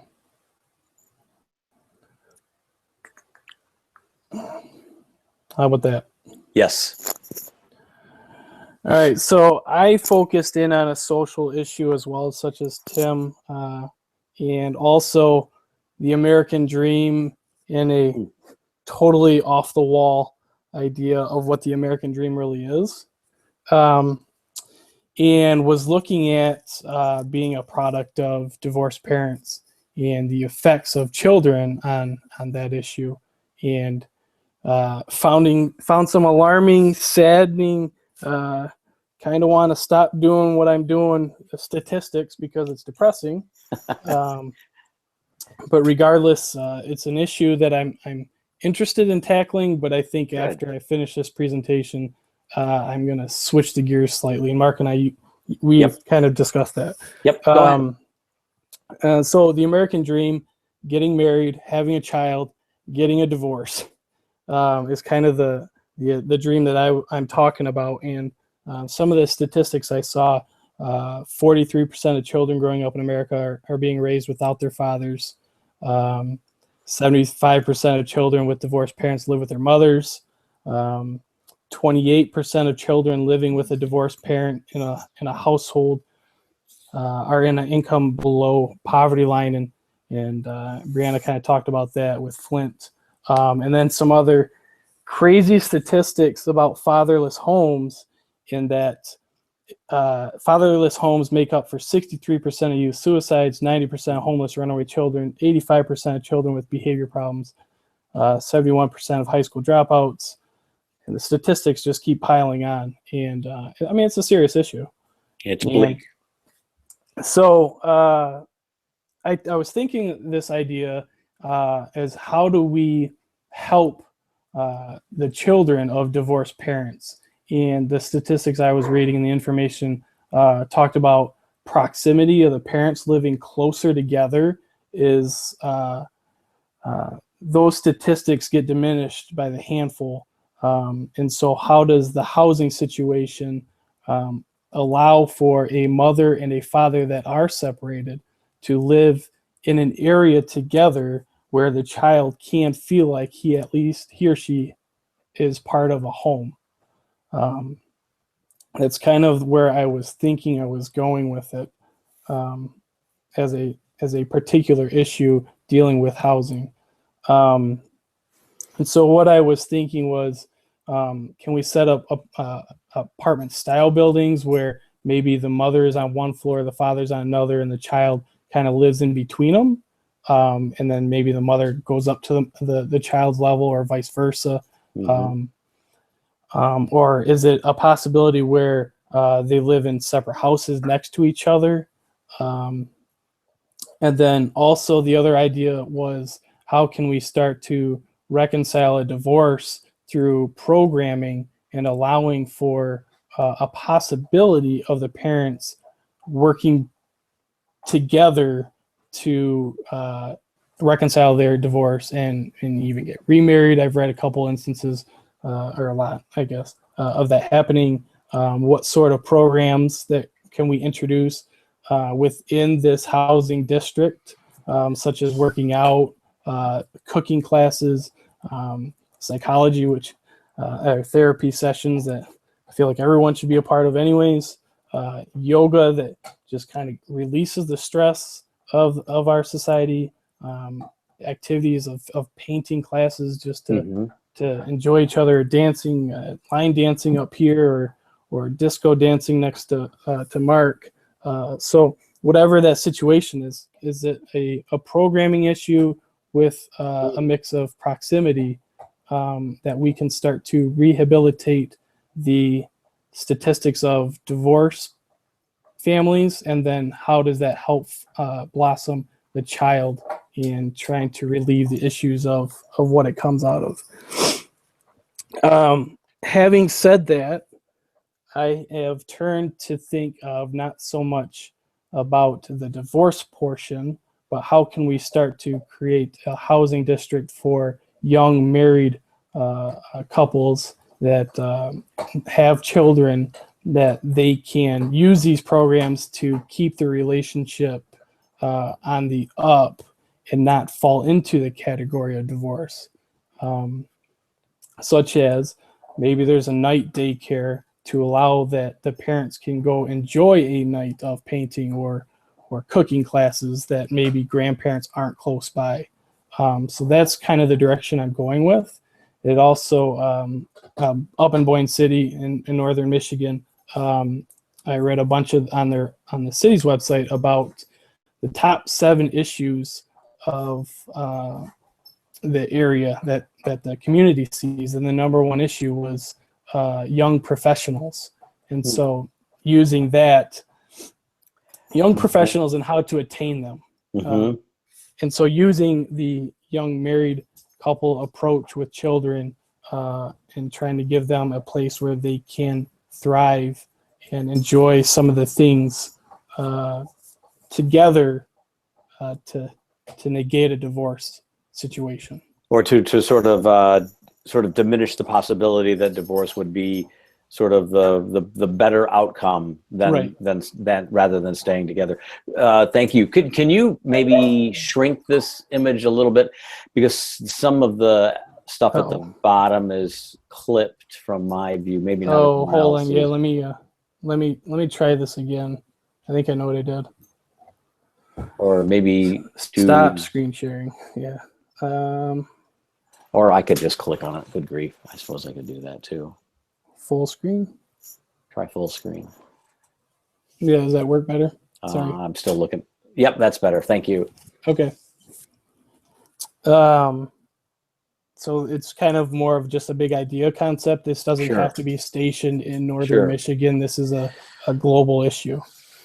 It is, and I'm wondering if there are. I guess the question needs to be asked: how obvious is the synagogue or the mosque or the church? How obvious a role would they play in this? You know, assuming that the family unit is the more sort of preferable or desirable model of like the American dream. Yeah. What maybe role or opportunity does do those institutions play in your dynamic, Drew? Well, I think personally, I think the church and religion helps a great aspect of my relationship with my girlfriend. Mm-hmm. And, but I also know that also turns off a lot of people too. Yep. And so trying to tiptoe around that, and maybe that's where a couple counsel therapy sessions maybe can steer someone that direction. But to try to introduce religion on top of people right away might be more detrimental than helpful. So, like we've been saying all night long, right? Difficult stuff to move forward with, and it's slippery, and it's up a slope, and it's not going to be perfect. And gosh, I love that. Right. Just trying to help out statistics, the biggest thing. I just see the drawing now at the bottom. That's cute. These are interesting diagrams. Okay, anyone else want to comment on Drew's sort of observations? You can finish the screen share if you're done with that, Drew. Yeah, I'm trying to. Here we go. Yeah, you talked about like young professionals, and then even before you said that, I was starting to think like, maybe this is a technique that could attract some of the younger people into cities, like a benefit in a way. Right. Knowing that there's kind of like, I won't say an institutional safety net, but there's an outlet that could be relied on, assuming we today still trust institutions, which is another question, I suppose. But we have to start somewhere. We have to believe, and we have to have faith. So I like that. I like that connection. I think that's really it's really important. I think also the idea that you find ways for people to build new traditions and new memories. In the diagrams, Drew, I think that's maybe sort of an aspect of any person's life that we kind of lose sight of, that those become the things that we draw on. Those are the things that we build on. So I kind of appreciate the speculation that might produce a better situation, a better marriage. Anyone else? I like the way that Drew's kind of flipped it, where he's headed now. My thoughts on that would be I think generationally, the idea of the typical family model of the husband working, the wife staying at home raising the kids, that's changed over the years, where you have both the mom and the dad are working, the kids in daycare. Well, Brandy just talked about that earlier tonight, right? Right. So, the moms and the dads don't get a lot of time together, let alone the kids get a lot of time with the moms and the dads also. So I think anything you can do to help foster that will strengthen that. Good. And that's kind of the situation too, where so mom and dad are working, such as my household. We get home, we want to play with her son, Braden, my son, that we want to spend time with him, but we also know that we need to spend time fostering our relationship together. And so how can you do that? And ultimately, I think that's where a lot of relationships fail. Sure. Or at least get derailed, and they struggle to get back on that track. Right. Very interesting. I think maybe working on the positive is we talked about that, I think, in our email. Working on the positive and building on those virtues is maybe going to produce sort of stronger outcomes for you, Drew. So I think that's definitely a good conclusion on your part. Yeah, I think when you start talking about, okay, that's where all the divorced people are, don't go in that area. Right. Kind of, right. Not a good look. So does Brandy, do you need to add like an exit ramp on your circle of misery, your cycle of misery that has the divorce route? Do we need to do that? No, I think we can leave that like another loop that spins off of it that would like wed, pun intended, right? Wed Drew's cycle with yours. I mean, life gets complicated. Maybe he should follow up with after my presentation, you know. Right. In terms of the orders of things? Yeah. Okay. Well, I'll try to remember that. Maybe remind me. Well, great. Thanks for this, Drew. Again, I know we're kind of giggling and chuckling, and I'm not making light of any of these things. I mean, sometimes just laughing nervously about things that are really uncomfortable. I try to make people laugh at funeral homes, just because I go to so many of them, because I'm so old, and so many people that I know pass away, or friends and neighbors. And so I always try to make it more of a celebration of my recollections and my fondness for the people that might have been there otherwise. And I think it's just out of nervousness. But I think, you know, these are really, really serious problems. And I really appreciate that you're kind of looking at your own lives as a way of, you know, guiding the work that you're about to do this semester. And I think, you know, we talked a little bit about how the work should be autobiographical in this semester in the graduate years, because because we assume that you know how to design banks, for instance, but also this is the kind of work that I think the employers want to see. They want to see what you're made of. They want to see what character you have, what you value, and they can discern that by looking at projects that you complete in this sort of venue. So to the extent that it promotes some successes for you later on, I'm excited about that as well. So I think we have Adam and Heather remaining. Is that right? Who wants to go next? Thanks, Drew. I can go. Okay, Adam.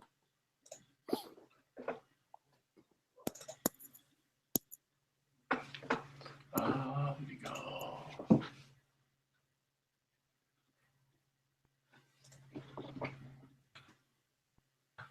Nice acronym. So I'm looking at, for my project, sort of just as a way to get it started, I guess, is to look at the idea of a new type of home, a castle for people that features 4 important things that I think are important in any home. It should be customizable, affordable, sustainable, and livable. That's very interesting. Go ahead. And as a youth group, I'm looking at millennials and their desperate need for better jobs and more affordable housing. At this time, for the first time, most of this young adult age group lives at home with their parents. So it's harder than ever to be able to afford your own home as a young adult. So I'm looking at past ideas of how to make things affordable, looking at mass production. The idea of a Coke is a Coke has this monotony to it that might today be a little bit unpreferable to people. We now have things like the touchscreen drinking fountains. You can make your own. It can be your own thing. And then there was Henry Ford's Model T, and that made automobiles accessible to people and affordable to people. And then now today, as technology advances, we can now make it more customizable, more variety, and make things more exciting for people. And in the past, there's been mass housing strategies have been innovative at times, but in some ways the monotony can seem a bit disappointing to people and start to put people off. So I've started to think about the impressionist artwork, that they're able to look at a single thing and imagine see it in a different way each time. So maybe use that same sort of creativity to generate multiple possibilities of the same thing. As a precedent, I've looked at the Demaxian house. It uses a lot of 2 main things I think are more important than ever to young adults. Sustainability. I think our generation is more educated on this than ever before, and we embrace technology in a way that hasn't been done before. I've looked at the ancient typology of the yurt. It's a very efficient structural system. One a variation on the Demaxian house, the Wichita house, was able to survive being within like a couple hundred yards of a tornado simply because of its shape. So I've started to think about this idea of the Castle Dwelling Company, a company that starts to make manufactured housing cool and exciting for millennials, using mass production techniques and new technologies to make it customizable and start to make things more your own. I've started to look at the site on the bottom right. I don't know. Whoops.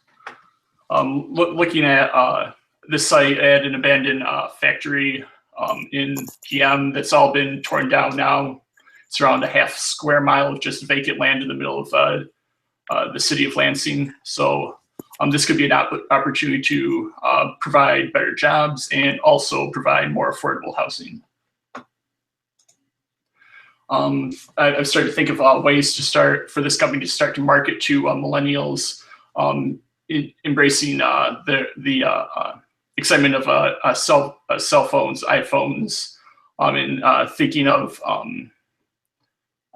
Pokemon Go and the ability to overlay and have this augmented reality, so you could just hold up your phone and you'd be able to use your camera to overlay the house you're thinking of getting on that site that you're looking at.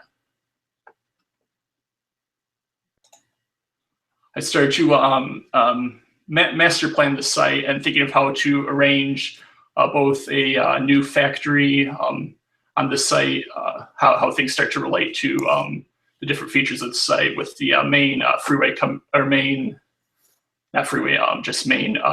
road coming through Saginaw Street, and the north and south railroad coming through. I'm thinking that maybe as a way to help provide housing for the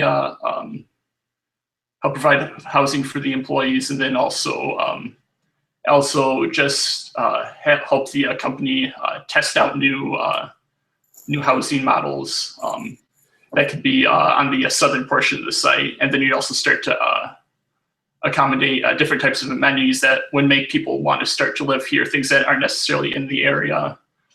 Start to bring in retail and food and parks, and even a recreation center, as well as a bus depot, train depot, things to make increase the mobility of the people who are living at this site.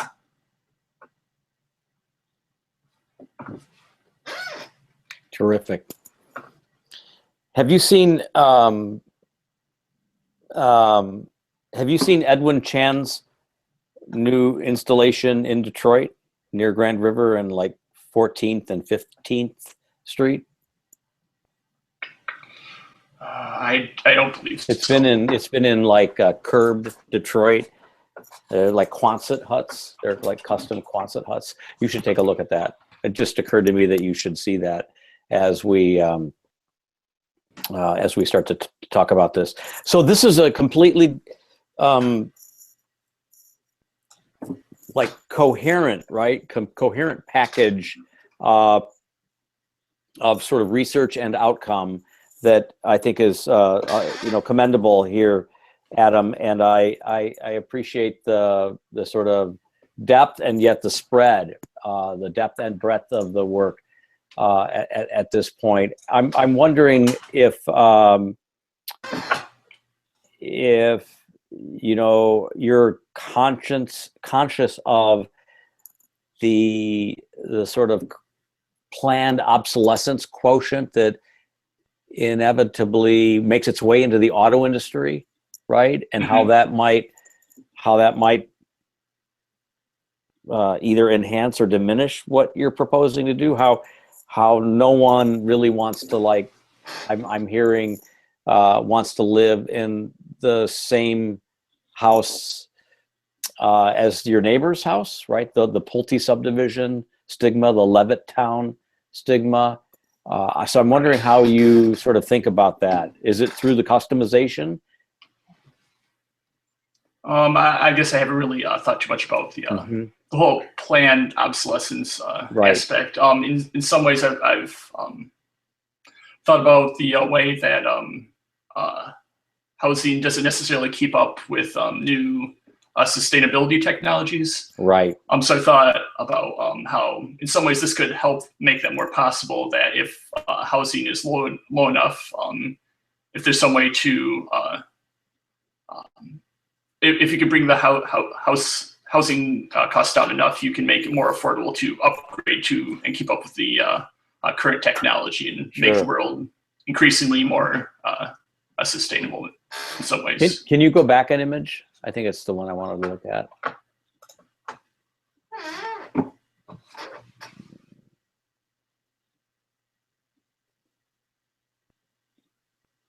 I guess more. two. Yeah, one more. The factory Yeah. image. To me, that was really kind of interesting. It's I just appreciate the way that you've kind of morphed the Demaxian product in with like this GM factory, and then sort of calibrated each piece to be this special, unique color. It's that image to me is a really strong image. You could almost that could be the image of your work this year, right? That could be kind of like if you had one like money shot, that would be it. So I love how sort of creative that is.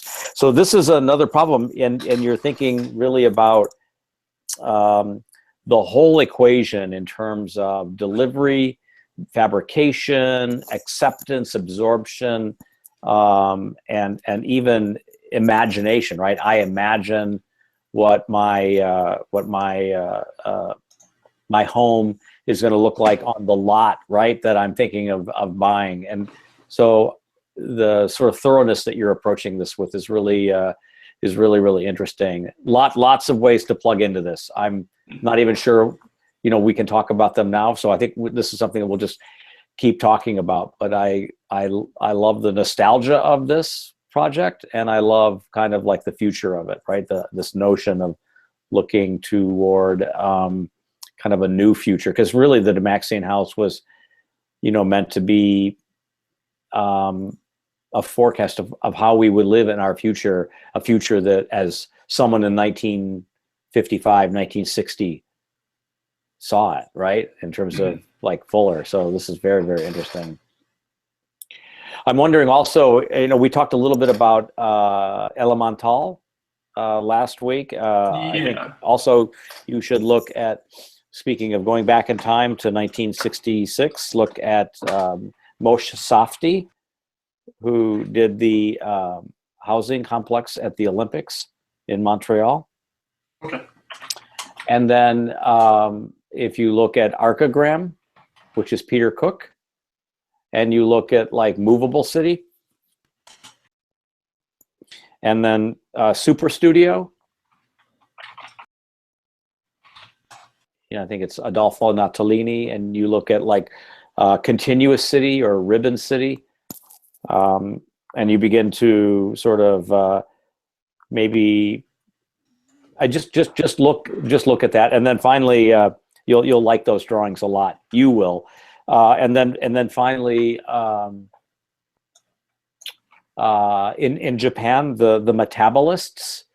This is a group of architects often led by Kisho Kurakawa, who did a hotel in Nagakin, which was kind of like a plug and play, kind of like think of like a vertical aperture like this thing, and then think of things like snapping onto it. Right? I know what you're talking about. They're like 10 foot by 10 foot hotel room cubes, right? So I think that thing has come down now, but it's part of our architectural history now, so we can like look at it and analyze it. But Nagakin Hotel, I think, is an important additional case study that maybe understanding how those play out could inform your work. So I appreciate this. Anyone want to weigh in on Adam's work here tonight? Provocative stuff. Tim, could you live in one of those? Can you unmute your microphone? Customize it just right. Yeah, I think so. Sure. I guess the one thought I had was with the way millennials are running in fads and, this is cool. My neighbor has it. It's neat. I want something like that too. The whole assembly line idea, being able to retool the assembly line for the next model or the next chassis. And Yeah, that's what I meant about planned obsolescence. Yeah, the next options. I think that's Yeah.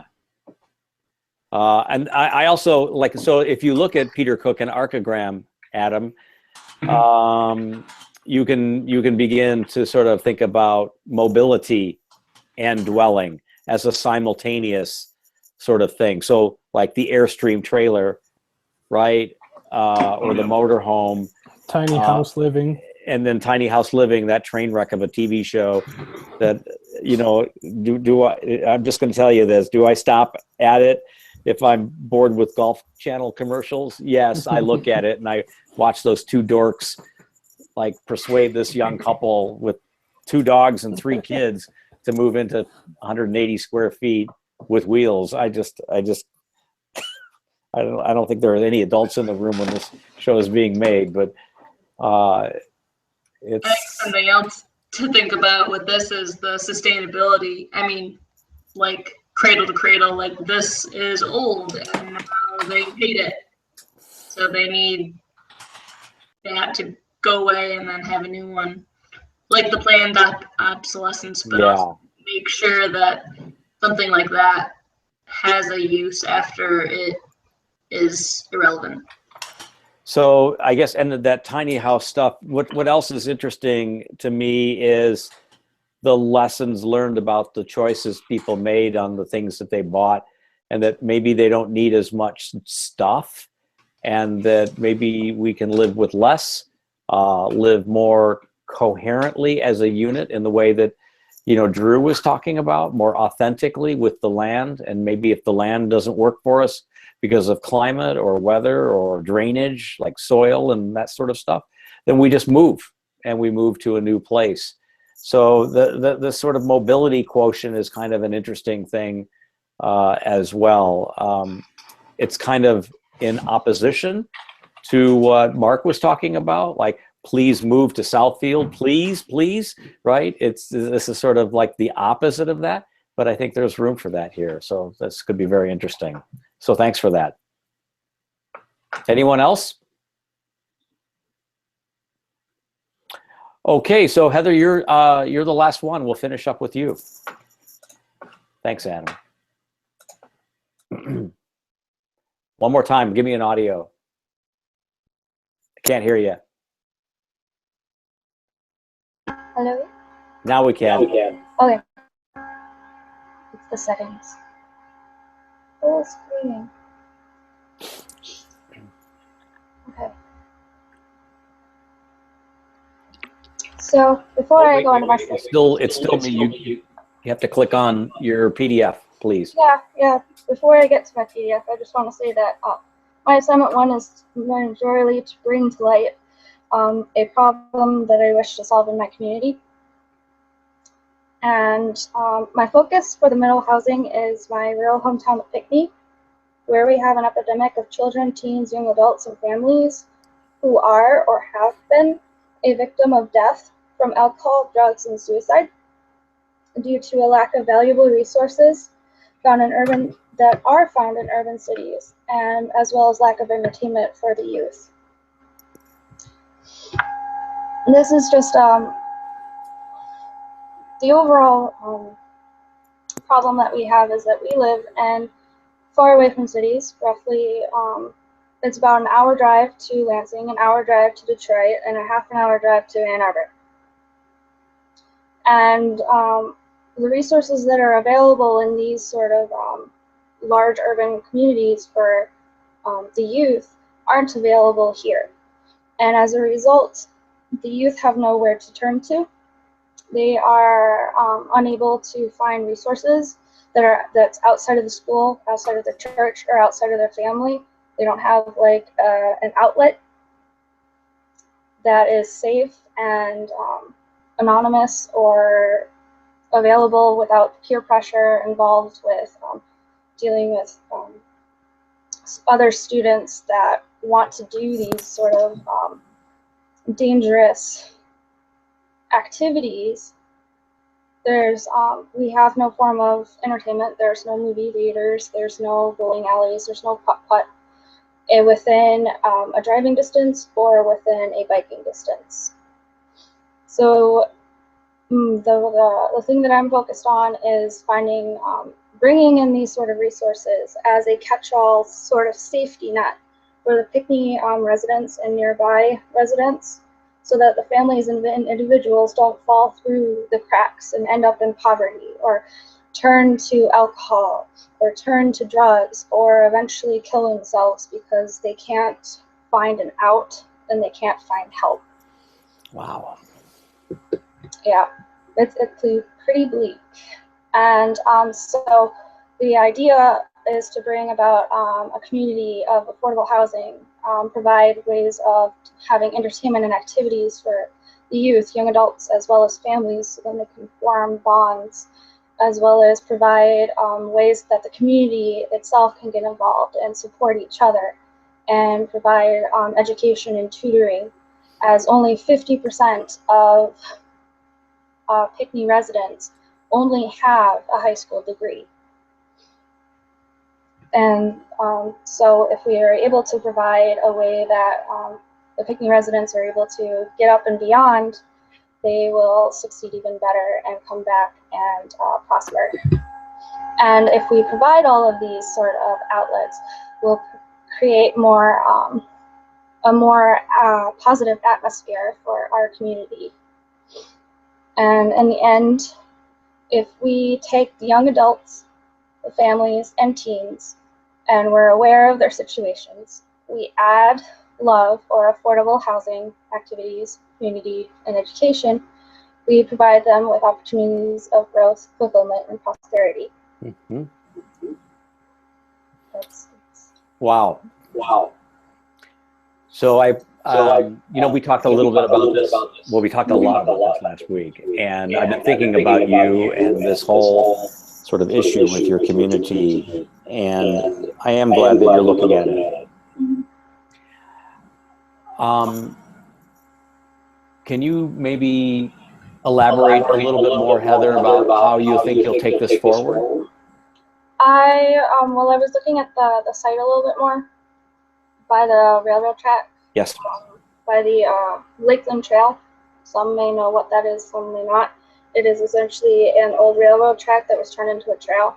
It goes from like Stockbridge to far out towards Lakeland and I think South Lyon. So it's a very large trail, and that is where I plan to put the this community center, affordable housing sort of unit, to provide resources to catch these people before they fall. And as for how I'm going to go forward, I'm going to look at case studies of like the houses that you have presented last week, as well as other like type of community centers that are like it. Because I think there was one where like there's like the Ozone Housing in Ann Arbor, I think, if I remember right. There's like other communities that are like this. I just have to look and find it. Sure.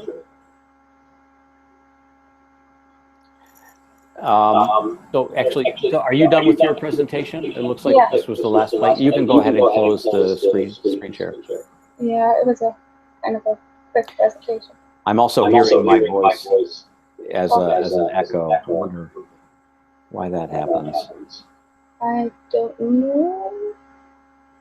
It's bad enough hearing it once. Do you have a pair of headphones? Well, not around me. So,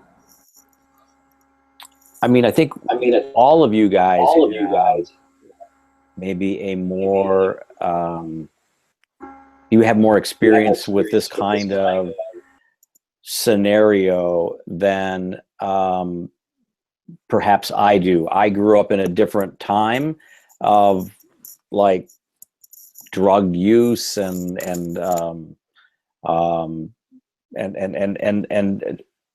can't really like I'll admit this, grasp really the sort of severity of this problem. I mean, I'm not an ostrich. My head's not in the ground. I know these problems exist. I understand the epidemic that many communities are going through. I'm reading about it. I'm seeing it happen in Ohio. I'm seeing it happen in Michigan, and I'm really quite honestly at a loss to what to say or do. And I'm not actually sure that this problem is solved in an architectural sort of fashion. I'm not sure that maybe Drew's sort of brief is solvable in an architectural solution. But I love that you're going to try, and I think that in some ways you both need to maybe be more particular, to maybe edit out some things that just can't be done in one place or in one site or in one building, and just assume that there's going to be some kind of contribution or contributing program that mitigates some of the problems, because the problems that Drew is talking about, the problems that you're identifying, Heather, are kind of overwhelming relative to, of course, the 14 remaining weeks in the semester. And there's enough that you have to do just to get that done. So the problem, the problem isn't, the challenge this semester isn't to solve the problems of like chronic drug use for you. It's creating, in a way, an architectural outcome, right, that could facilitate that when wiser people or wiser agencies with deeper pockets and more sensitivity that are aligned with some social construct like a church or a community organization or a hospital or whomever. In your case, maybe it's grandparents and a school, right? In Drew's case, for example. So you may, all of you may have to do this, but you two may need to just articulate some assumptions that are going to create the frame, the boundary of what you're going to be doing this semester, and not challenge those assumptions. Just we'll go with those and let the project evolve and move forward from there. Because quite honestly, these are chronic vexing problems that are not solvable in the sort of framework of a studio like this. But it's worth trying, and it's worth maybe talking about, because there are examples where this kind of thing can actually make a contributing impact in our communities, and that you're trying, I think, is really important. And so I definitely support this, but I also want to make it plausible. I also don't want you to be totally bummed out, you guys, by doing projects like this. I want you to sort of try to enjoy, you know, I think, you know, actually, Tim, I think you fall into this category as well, right? I don't want you to be sort of despondent and glum about working on the project. I want you to believe that it's possible for these outcomes to occur. But be, you know, but don't be dissuaded by, and don't be overwhelmed by the sort of negatives that will clearly pile on. That's kind of my immediate reaction. And given the sort of distance that I have from that, you know, from this conversation, you know, my biggest problem is, you know, not drinking more than one beer on a school night. You know, I want to drink two, but I resist it, and that's probably about as racy as I get. So this is a completely different, and I'm being smarmy there, this is a completely different and definitely a serious sort of issue. I'm wondering if anyone else has any suggestions or any advice or any places that Heather could look to for additional sort of input or guidance, because you're younger and maybe have been through this kind of experience with family or friends in your own communities. And if you don't want to say that now, I mean, feel free, I think, to sort of share your insights with Heather, you know, in private. I think, quite honestly, any of you, if you have things that you feel that someone else might benefit from your own experiences, feel free to share them. You don't have to do that here online and you know, in this sort of setting, but I definitely would encourage you to do that. And absent that, any sort of other general remarks about the project that Heather's trying to embark on? Yeah, I think it's a lot about programming, and that's the way I was looking at it too with my situations. How can you set up a building that facilitates programs to help tackle that? Bingo. I was part of two 5K runs for Families Against Narcotics in Fraser and I think it was Lapeer. And they were calling Fraser High School Heroin High because of how often heroin overdoses were. And they had a run that went throughout the community, throughout a park, which was actually extremely nice. And they raised money to help support programs that would then teach or facilitate addicts or children with parents that are addicts. So you can set up programs to help facilitate your project in an architectural manner. And that's the direction I was looking at for marriages. Good advice. Does that sound workable, Heather? Yeah. Anyone else? Cool beans. Okay, well, we ran a few minutes longer than I had planned, but I think we still have time to do the desk crits tonight. Thank you, Heather. I'll take a little bit of a break, and maybe we'll start after a few minutes. I think we all need to take a breather for a few moments, given the sort of gravity, the wonderful gravity of this conversation.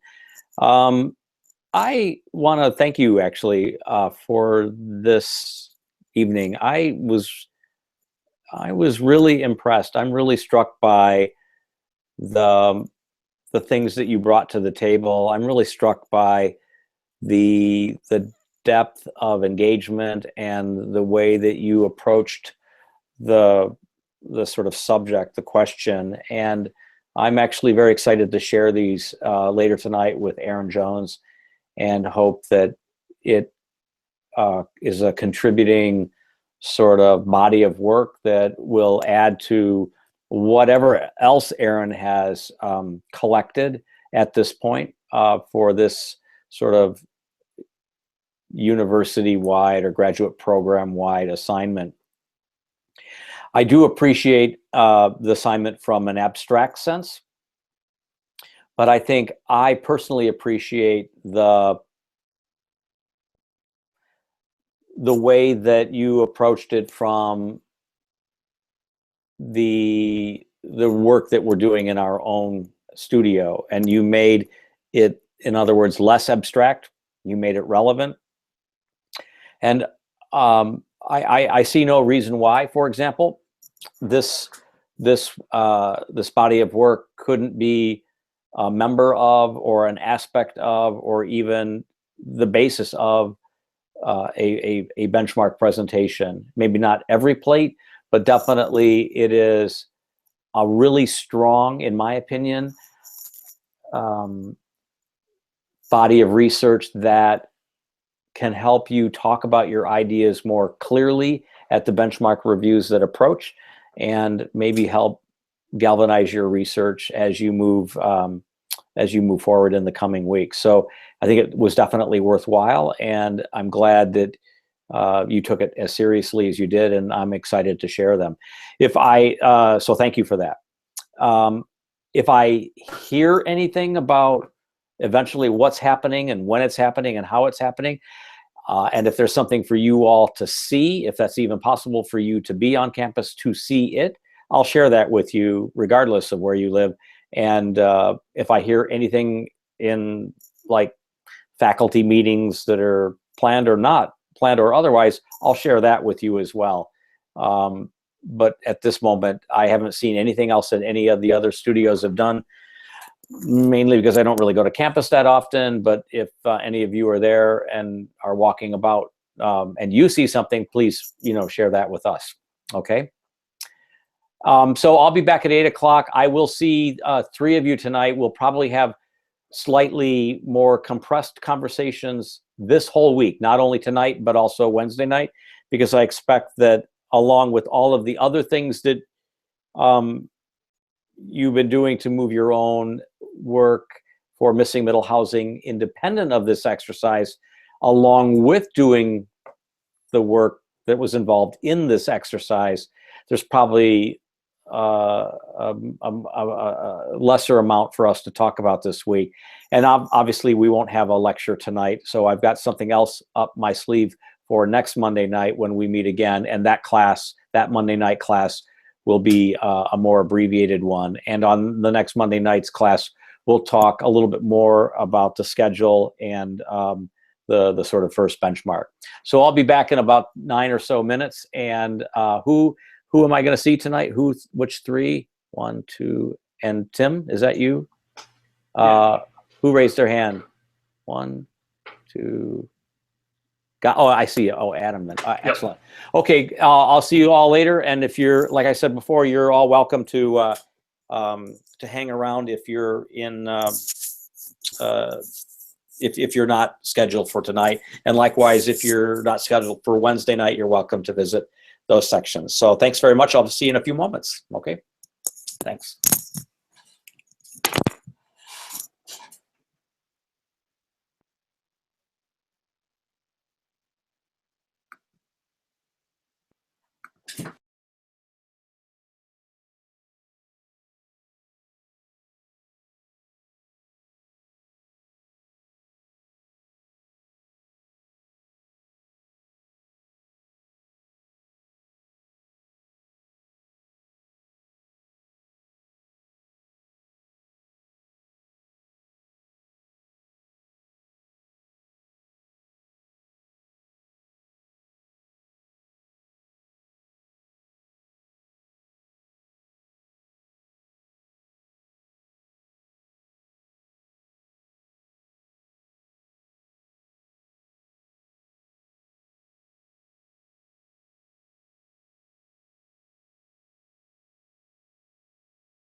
Okay, I'm back. Okay, I'm here. Okay, Brandy. So thank you, Brandy. Sorry, Brianna. Thank you, Brandy, for organizing the file. I did transpose No, it doesn't your matter to me. name with hers on the kudos and the gratitude for setting it up, but I do appreciate that.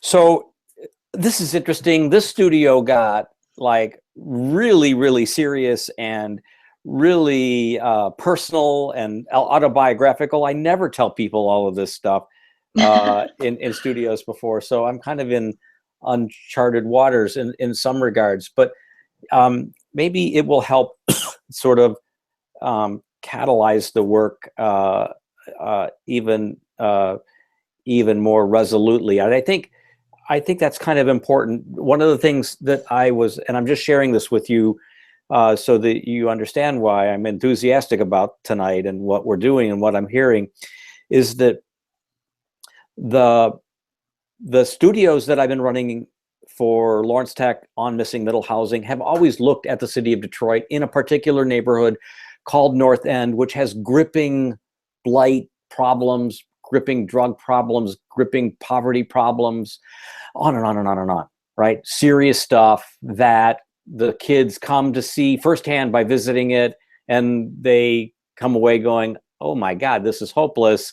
And then they like just jump in and get into it, right? So the challenge, I think, for this semester is that I'm doing something completely different. I'm using you guys to tell us about your place, whether it's like, whether it's like Detroit in terms of its sort of poverties and challenges, or whether the challenge is the program, like you're talking about, is like workable. And I think it makes the project potentially very interesting for us this time. And I love that I'm actually going to learn about 7 or 8 new communities this semester versus like all of us studying the same place. One area. Yeah. So I'm excited about I think it's a very personal project in a way for everybody. We've kind of taken a personal spin on it, which is pretty exciting too. It is exciting, but I honestly wasn't. I wasn't expecting that. I should have seen it coming because I talked to Heather last Wednesday night, and I think she and I talked last, even if we didn't. It was late. And I was like, "Oh my God!" I mean, this is just so overwhelming, right? Yeah. And but your situation is no less overwhelming. I mean, it's gonna, for you guys, it's gonna cause like concession, and it's gonna cause compromise. It's gonna create arguments, although I doubt you ever argue. You know what I mean? But it's gonna create friction and issues and resolution, and it's a lot more than I ever had to bargain for, and I think it's a lot more than anyone in my generation would have bargained for. I mean, my generation, we didn't get married till really late. I didn't get married till I was 31. So the idea of having a fiance while in school or being married while in graduate school, that was, for my generation from the 1970s, that was quite literally incomprehensible, because that just was not what people did. Yeah.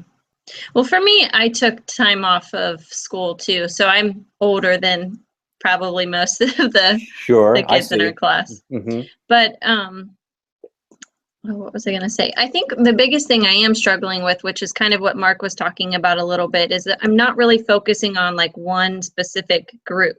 Yeah. Like, do you think that we really need to focus on that one group, or do you think it's okay if our missing middle housing kind of works for a variety of people? I think that's a good question. And I think the answer is yes, it can work for a variety of people. I just think that you need to say, we're still looking at Dublin, right? So right. The Dublin has these, let's say, these demographics, and maybe it's reducible to like 5 different groups. And you're probably going to be able to throw out 2 or 3 of them out of the gate, right? Like, you're going to throw out the majority of Dublin because they're so wealthy, and they don't really either qualify for, or the idea of shared living rooms or shared community spaces, just from your research and your knowledge of that community, wouldn't bode well for a missing middle housing scenario. Mm-hmm. But that doesn't mean that you couldn't design it for them in mind. You know, ground floor, first floor masters, so to speak. You know, I think, quite honestly, Tracy and I fit the missing middle housing scenario if we just got rid of a lot of stuff, right?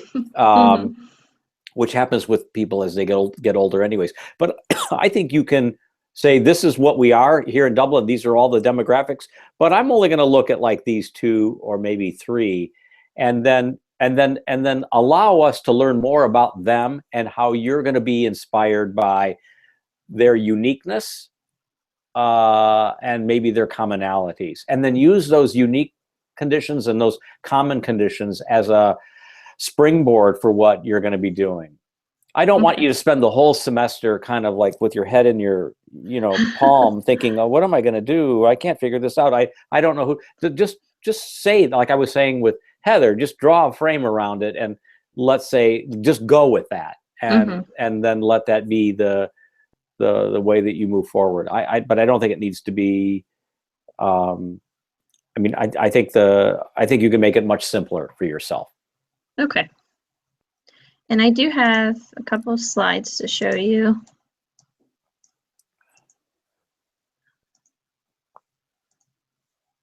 Okay. Okay, so can you see my screen? I can. Is this the original Dublin?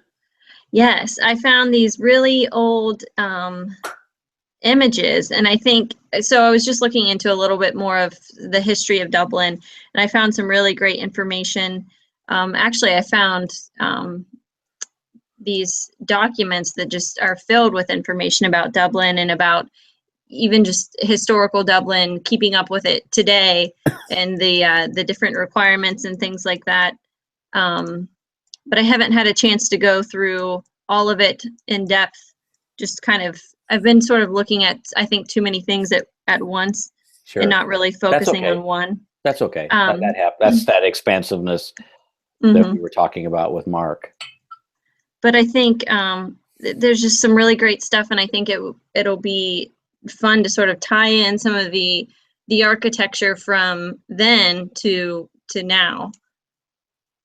So I found this really, really old map. I think it's. Can you zoom so in cool. on that, Brandy? It's hard to read, but it does have I think the property owners. It does. It even has either addresses or dimensions. I think those are addresses, like 103, 100, 108. Those must be street numbers. But you can also see where there was settlement, where there was buildings. Yep. And it all happened really just south of Bridge Street on High. And High, that's where the main street of historic Dublin is today. Yep. So, which is just, obviously that makes sense. It's like the only part of this map, but it's really, I think it's really interesting. That's the portion that we were looking at together last week, right? Especially like on Google Earth and all of that, Google Maps. Yeah. We were looking in between Franklin and High. And then I also was looking at this area up here. The triangle? I had tried to make it there over the weekend, and I just didn't time it right. So by the time I made it to Columbus, it was dark and just wasn't a good chance to really like explore and get some good pictures. So I'm going to go this weekend coming up and really explore the site, you know, with my own eyes. But I did look at some of the Google images and how you can actually view from the street view. Yeah. And I guess I'm struggling a little bit with how to really find a confused neighborhood and sort of incorporate this missing middle housing into it. Because it seems like, I think this was the area we were sort of talking about on Franklin, in between Franklin and Mill. Yep. And when you look at things from the street view, it seems like they're maybe in a little better shape than what they look from the aerial view.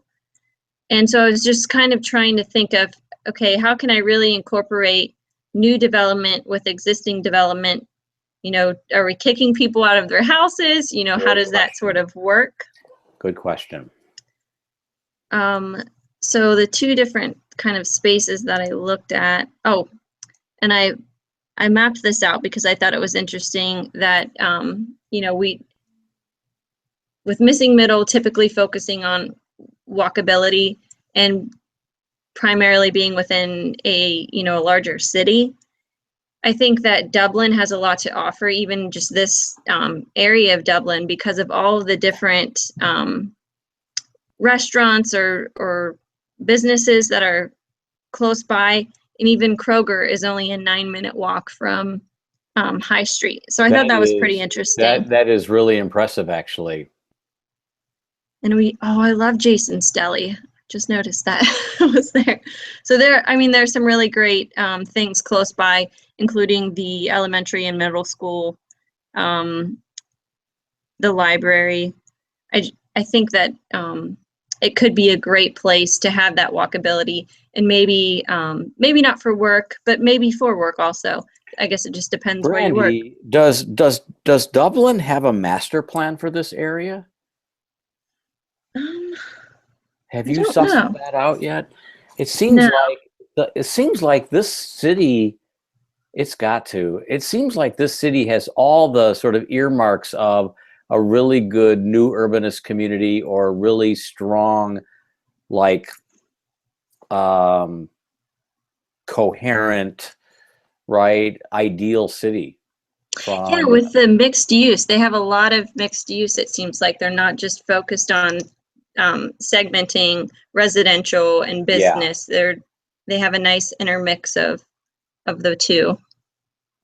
And then the Bridgeport development that I was originally looking at is just right across the river. With, you know, even more businesses and restaurants, things like that. Can you zoom in on that map for a second? Sorry, yeah. I don't know what specific location. It's a little too pixelated. We'll look at it later in map. So I can be downtown, right at Jerry's Ice Cream Parlor, and be at the Kroger in 12 minutes if I'm walking my dogs. Yep. Wow. You know, that's, you know, Mark was saying, how do I get people to move to Southfield? That's the most important thing to know, that you can live in a quality downtown environment and then be linked to the Kroger, go to the drugstore, get a sandwich at Jason's Deli. You know, you can do all of that on foot. That's ideal. Okay, keep going. I know they have hair salons and things like that. Well, yeah, it has everything. In this little area. It's sort of like there's housing and then businesses sort of kind of mixed in here. Yep. I think I want to live there. It's very expensive. I'm just kidding. I'm sure. So is this a triangular site? Yeah. So this street right here, the Blacksmith Lane, it seemed that these houses seemed to be occupied, but there were just maybe some little like barns or sheds on this side of the property that almost looked like they really weren't in use, or there wasn't a lot going on with them. And I think maybe one on this side as well, but it just seemed like one area that maybe was a little bit not completely developed or thought out. And then I also looked at Franklin Street, but it seemed like these homes were all just kind of these nice little quaint homes. They just kind of fit in, I guess, to the rest of Dublin. So I wasn't really sure. I guess my biggest struggle is trying to figure out how to make this work with an existing site. So these are good questions, and the questions have to do with identifying sites to work in and what's going to produce maybe the most interesting outcomes or overwhelming challenges or solvable challenges. What other, and these are good, what other sites are you thinking of? These are the only two that I actually looked at. I mean, in the back of my mind, I had other sites that weren't in Dublin, but for Dublin, these were the two that I was looking at the most. Can we go back to, because I appreciate these plates, but can we go back to like Google Earth and can we look at that? Sure. I think I might have it open. Kind of kept everything open today. Good. Okay. So you have to change the screen share. Oh, you can't see it? Mm-mm. Sorry. Okay.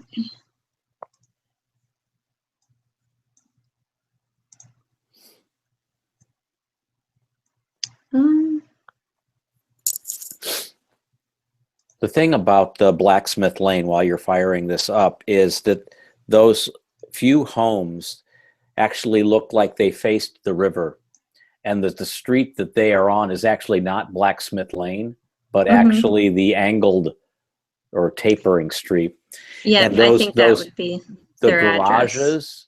right? The garages there that you were talking about, those accessory buildings, those are probably the garages for those homes.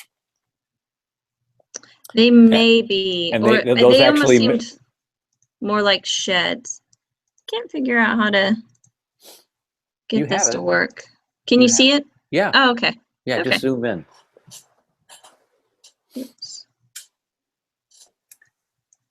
And I have a feeling, especially as we get to like where it says North Blacksmith Lane with the red roof, that house is actually really, that lot is really, right, that lot is really shallow. And that accessory structure actually faces North Street. Do you see that? You can see the car Yep. parked in it. So Yep. I think all of those houses are viable residences that front either the river or whatever that street is called. Plainview? I can't read it. What is North that? Riverview Street. Riverview Street. I think they front that street. Mm-hmm. The sidewalks from the porches go out to them. Yep. So Yeah. for me, while the site is very interesting, I think that given that those are single family homes, choosing like some of that site may be problematic. I would be more interested, if you like that vicinity, for you to look at the parking lot behind Brazen Head. Yep. Okay. Like that, because you're close to downtown. And with new infill there, you could re-energize Wing Hill Lane, Blacksmith Lane with new frontages. You could introduce new alleys and mews, right? Courtyards. Mm-hmm. You may be able to do that whole block. You may be able to look at those 1, 2, 3, 4 buildings and do things on top of them or in between them, as well as that vacant lot, for example. Okay. So in my mind, Brandy, that's actually kind of a nifty little site because you're still within that like 10-minute walk to Kroger. Mm-hmm.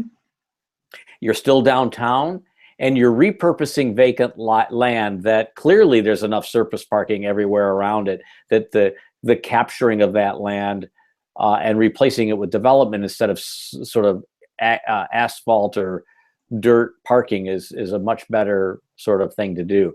So having said that about let's call it the Brazen Head site.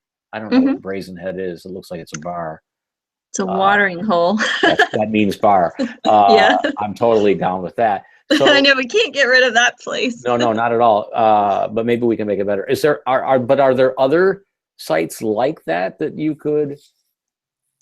know of or could see? Could we Well, it maybe seems like pan all around of- a little bit? It seems like all of these other parking lots are filled, which And surface lots. hmm So I think that makes sense. Maybe Why can't there is you go kind of on this. the road by the river, like closer to the river? so. Where exactly are you thinking, Brianna? Like right at the site you were talking about, that Yeah. river lane. Why can't you go closer to the river and develop that? So the river, there's probably a grade differential there that I think keeps the river where it is and lets it not come into the city. So there's probably a sectional challenge there, and it's probably actually not buildable, although I do see some stuff there. Yeah, there are a few There's homes probably here. a few homes there. Yeah, that's just what I saw from looking at it. I was like, that seems like a decent amount of space on a riverfront, but Does that river ever flood, Brandy? I am not sure, but So I'm trying to think if I've heard of it flooding. It says La Chatelaine French Bakery and Bistro. Is that a cemetery there? Yes, there is a cemetery here. Yep, Dublin Okay. Cemetery. Can you keep panning over toward the Kroger? Mm-hmm. You see those sort of little red roof worms, right, along the lane? What are those? Are those apartment buildings? Yep. Looks like it.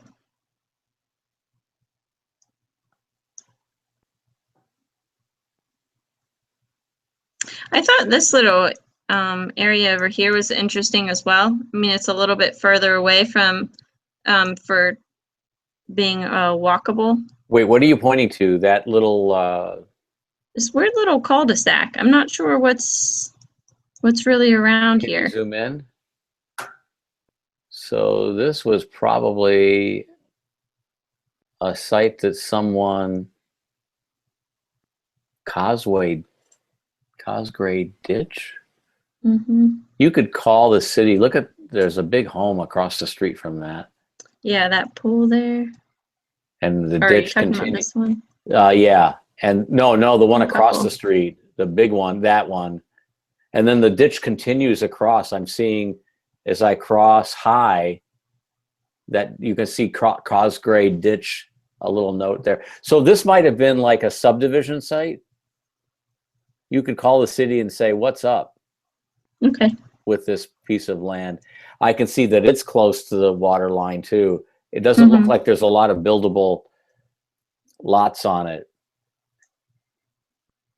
But my suggestion is to like do like these kind of like surgical interventions within existing strong things. You know, it seems like it's always easier to make positive change and improvement when you're improving things that are already good, right? It's just easier to tip them that way rather than taking something that's bleak and changing it. So the idea of like dealing, or like the idea of filtering your community from the perspective of walkability, of density, of mixed uses, of many types of stores and businesses, you know, to be able to live, work, and play, right, in a place like Dublin seems like it's easier said and done at the intersection of Bridge and High.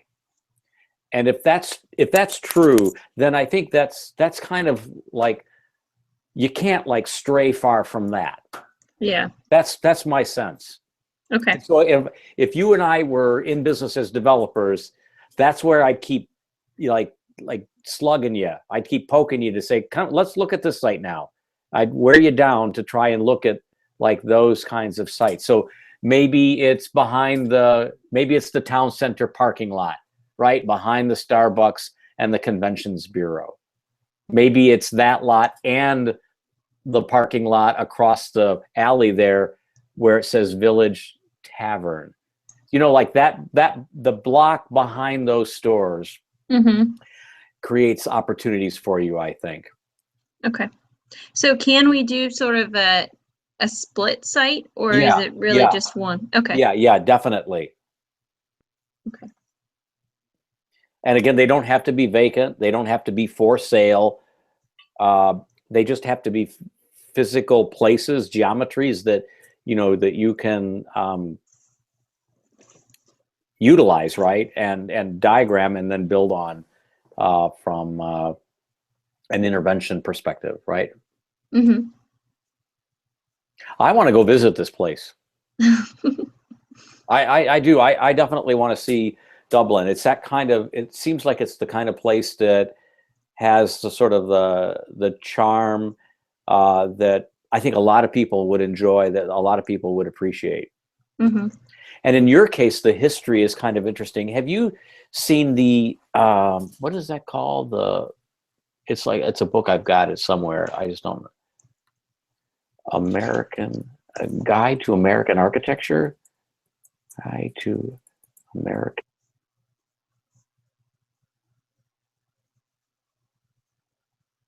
Compendium. Yep, A Field Guide to American Houses. You need to go to the library and find that, Okay. or spend $8 and order it on Amazon. That's what I'll do. Yeah. I do own that book, and it kind of reminds me of the history plates that you pulled up tonight, and it helps you understand kind of the DNA of each of those types, vis-a-vis porches, dormers, gables, chimneys, and all of that stuff. A Field Guide to American Houses. Virginia Lee McAllister, I think. Yeah. You know, it's about 1.5 inches thick, and you'll enjoy the sort of lessons that it teaches. Now, the other option, which is totally contrary and contradictory to what I just said, if we were development partners, would be to do more missing middle housing in like one of those apartment neighborhoods. But I feel like who would want to live there? I'd rather live at Main and Main, right? I'd rather Yeah. live at High and Bridge Street. And that's kind of the personal perspective that you can bring. Where would you and your husband like to live right now, right? If you could live in Dublin, and it would probably be right in one of those blocks, Yeah. as long as you Close designed by. it, Yeah, exactly. right? Okay. What And else do then you I have? found this interesting little diagram showing the increase of population in a few of these Columbus suburbs. So I thought that could be another strong argument to the fact that more and more people are moving to the suburbs. Have you been to New Albany? I have. I hear that's a pretty special place. Yeah, I think New Albany is actually even more wealthy than It is. Dublin. It's where, like, the clothing store empire is, Hmm. right? Yeah, Les Wexner lives there. So Wexner is a big deal, right? Because he's the Wexner Art Museum at the Ohio State University, and is it the headquarters? The Limited Brands. Yeah, and but isn't the headquarters of, like, oh Jesus, Doesn't thinking of Bob Abercrombie and Evans? Fitch guy live yeah, there? Abercrombie and Fitch. Isn't their headquarters there? Have I you don't seen their know. headquarters? It think- may be there. I think I'm the not head guy sure. lives there at least. Yeah, that's Wexner. Oh, Okay, I just got a I- whole bunch of good-looking men here on my screen. Abercrombie and I Fitch. didn't think Wexner owned you- Abercrombie. So in Hollister. go to Abercrombie and Fitch headquarters, and you're going to see some really interesting. You need to go back up there. Actually, you should try to get us in there, and we'll do our field trip there. Are you looking at it? Oh, I'm not sharing the right screen. I'm looking at it right now. Are you? and Let me see. Oh.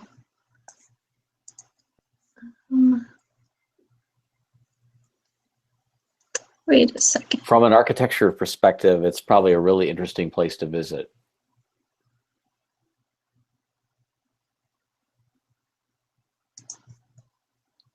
I just don't know who designed it.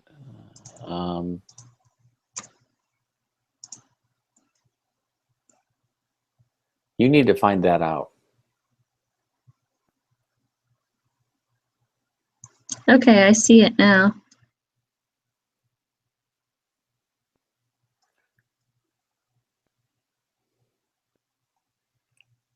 Anderson Architects. So Anderson is out of like the West Coast. They're like a Pacific Rim company. I think it was once called Cutler Anderson, and they were partners with Bolin Swinsky Jackson, whose work looks just like this as well. Anderson and Bolin worked together when they did the Bill and Melinda Gates house. So yeah, this would be a big deal to see this. We'll probably never be able to get through and go in it. If you go to officesnapshots.com and type in Abercrombie Fitch headquarters campus, there's a whole bunch of really great pictures that you can see.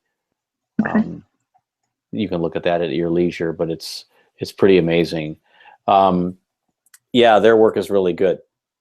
I think I've talked to someone about them earlier this semester. And how far is New Albany from there? From Dublin?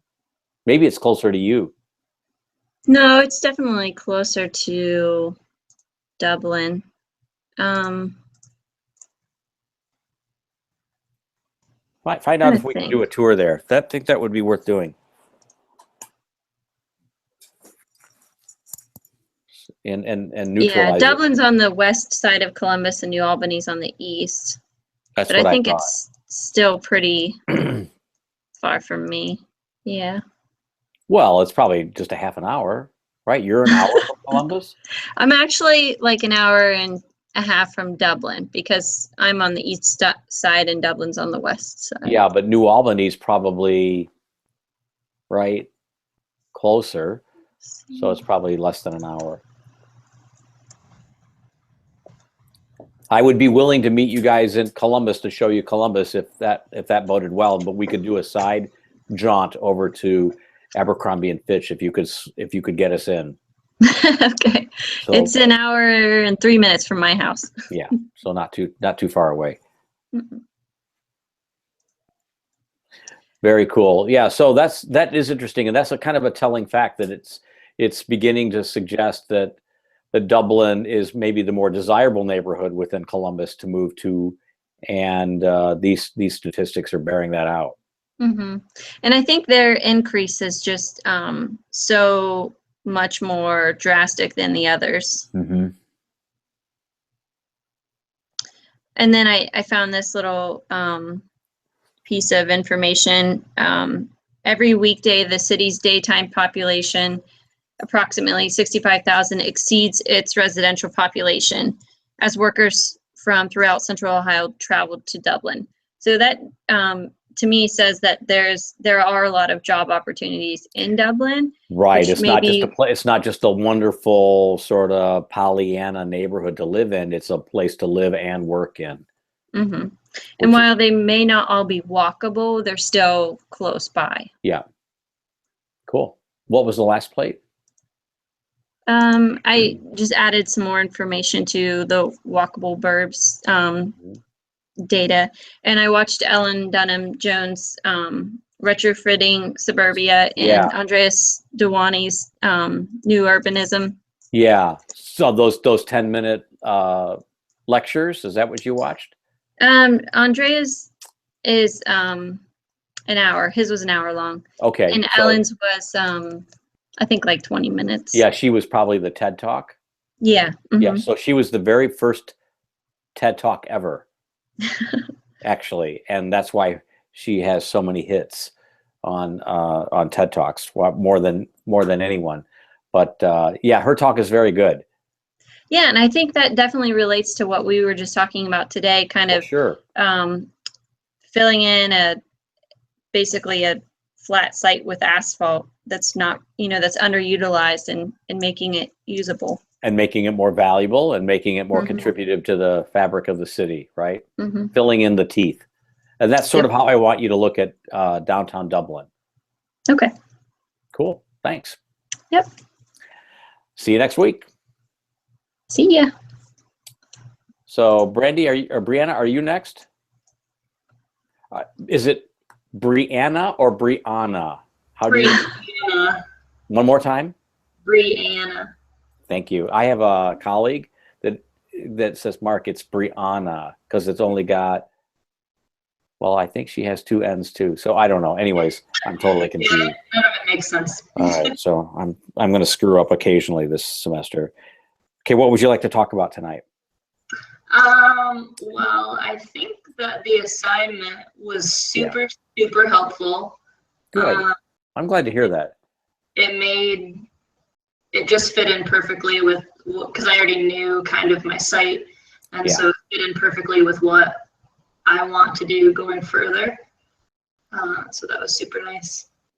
And it gave me kind of a little jump on, you know, what to look for, what do I want to do with the actual building, like how I found that there's no 3-bedroom apartments that you can rent, or really houses. So that's going to factor into my design. Did the assignment help you dial in on maybe the strengths and weaknesses of the 3 sites we talked about last week? Did it make you prefer one over the other?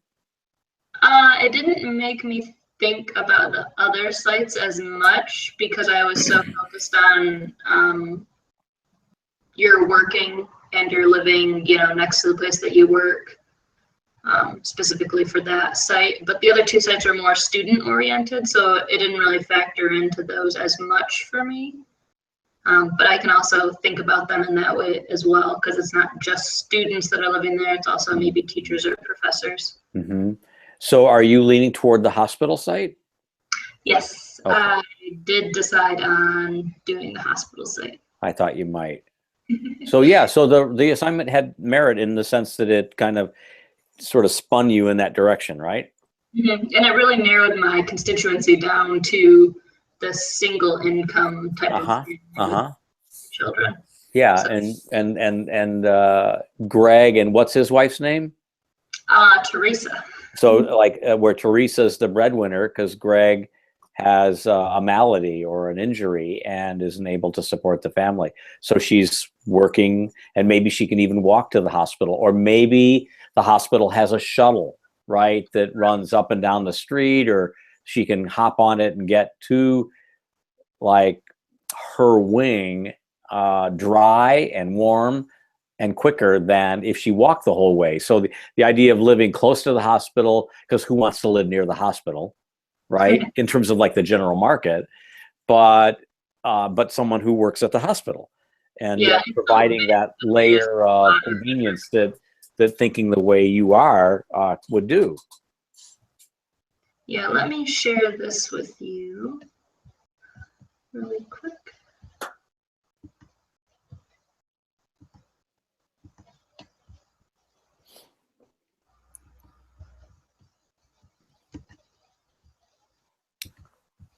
Okay, so this is kind of my first slide. Obviously showing the proximity to the hospital and the site, and then the bigger picture. And also the Whaley's Children's Center is right here. Yeah. So that's really nice, especially for families. Is that a daycare opportunity for Greg and Teresa? It might be. I have to look into what they do exactly, because I'm not 100% sure. Or maybe it's a healthcare provider. Yeah, it might be, mm-hmm. because of its proximity. And then this was just what I presented, but what's the next one? So I looked at the jobs in hospitals and how much they would make and the education that they would need. So I'm kind of looking at a bunch of different people in the hospital and narrowing it down to the people that have the least amount of education and make the least amount in the actual hospital, that might be more prone to wanting to live near it in Flint. Right. For that reason, because if you make, $187,000 a year, you're probably not going to want to live in Flint unless you are very sentimental about it. Sure. So kind of narrowing that market on the lower income. And those numbers in the pink bracket kind of align with the numbers you talked about tonight. Yep, I actually got the pharmacy tech number here and used that in my. I see. So it is factual. Yep. And then I was also looking at things about commuting because I am doing like a live work in the same vicinity. So I was doing a bunch of math about how much time that people spend every year commuting back and forth to work to kind of build my case against it, I guess. So wait a minute. So if I spend 30 minutes a day, it's 233 hours a year? Yeah. Holy crap. Isn't that crazy? Like just putting it like that makes it insane. Like I only spend 10 to 12 minutes going to work every day, but I mean, you do that 40 hours a day, 5 days a week. So like these are really important things, but there's a way to say these things in graphics, like with information graphics. You'll want to do that. Yep, like I did the other graphics. Yes, ma'am. So the whole idea of like commuting is kind of a central argument you're making as it relates to site selection and the relationship the site has to the hospital. Right. And you're making, with these kinds of alarming statistics, good Lord, you're making the case that, Greg and Teresa don't necessarily need a car. Yep. Yep. Which, if you take the car out of a household, right? Mm-hmm. I don't want to say you could live on that income with a family like they've got, but it's a lot easier than having it. Or even just a single car. Or even a single car that maybe but I mean, you can get around on Uber or. Yeah, and Flint has a decent transportation system with the buses. I mean, they're running all the time, so I don't think that's a super huge issue. It can always be better. Sure. Okay.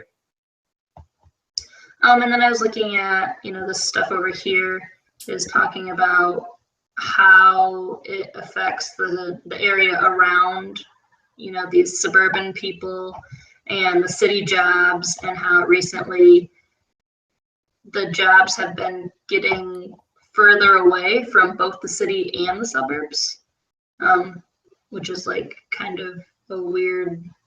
So what's the conclusion there? What are you saying?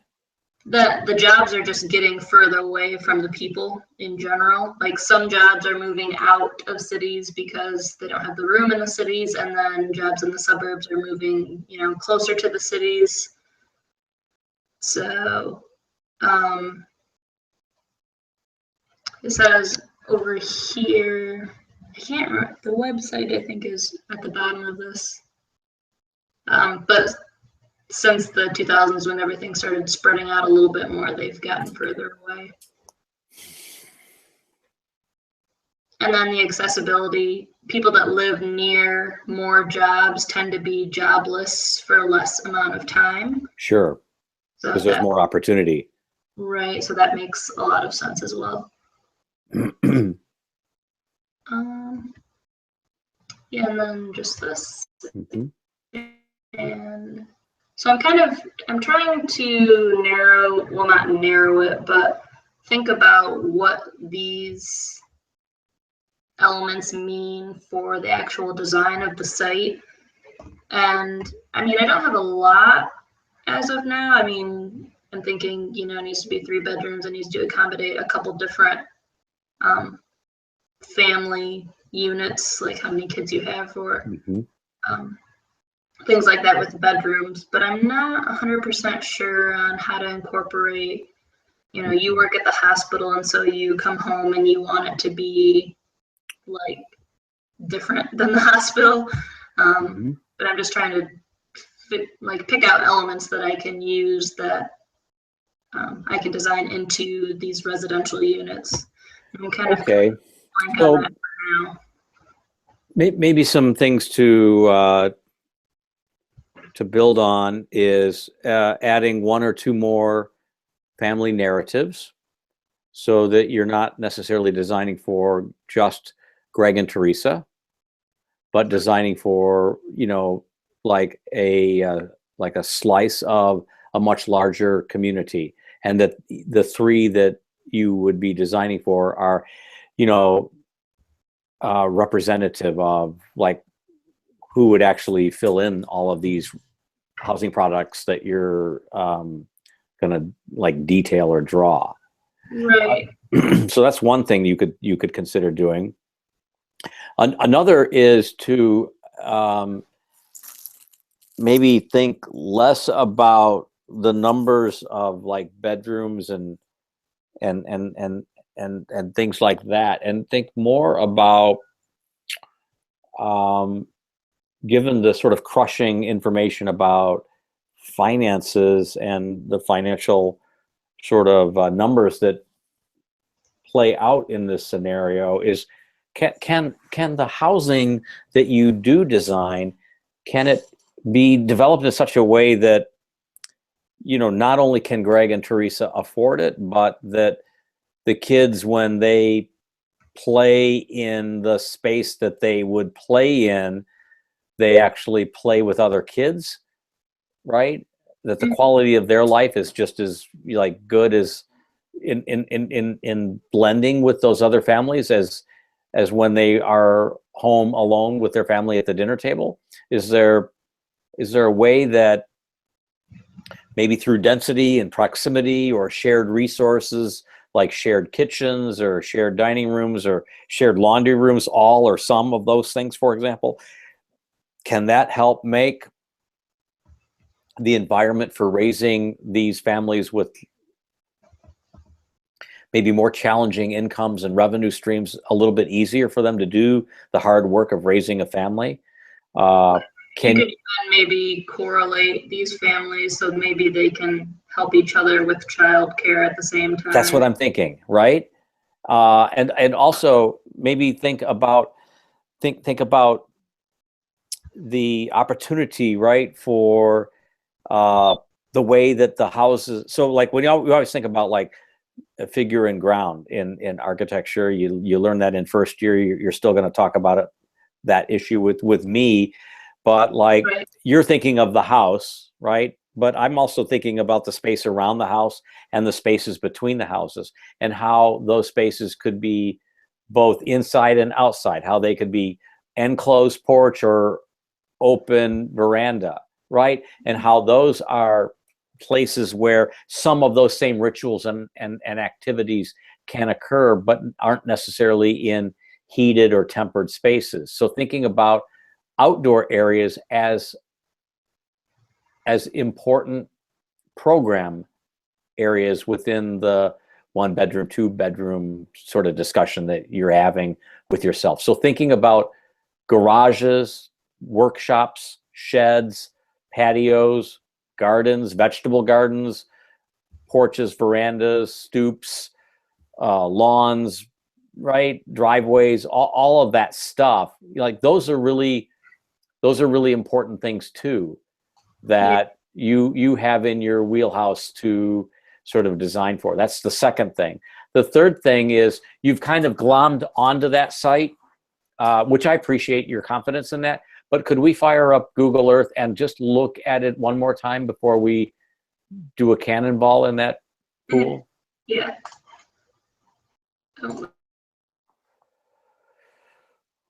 Oh, did we lose you? I think we lost you. She hit, you know what she did? She hit close Shit, out. call, I think. Instead of screen share, she closed Yeah. out. She'll be back in a minute.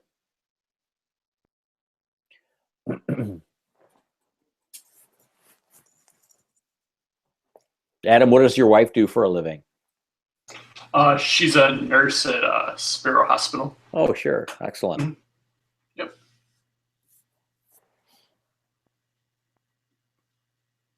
It's a big hospital there. Yep. Yeah, and they keep expanding. And does she work reasonable hours, or does she work At Nights. night when you're home. Yeah, at nights. Yeah. Oh wow. Do you have children? No. Okay. Yeah.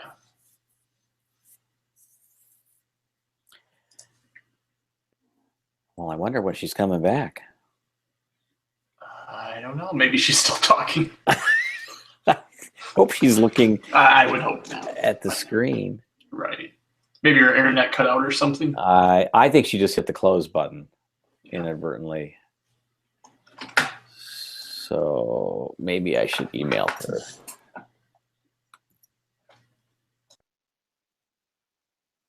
Or maybe I should re-invite her. Maybe that's what I need to do.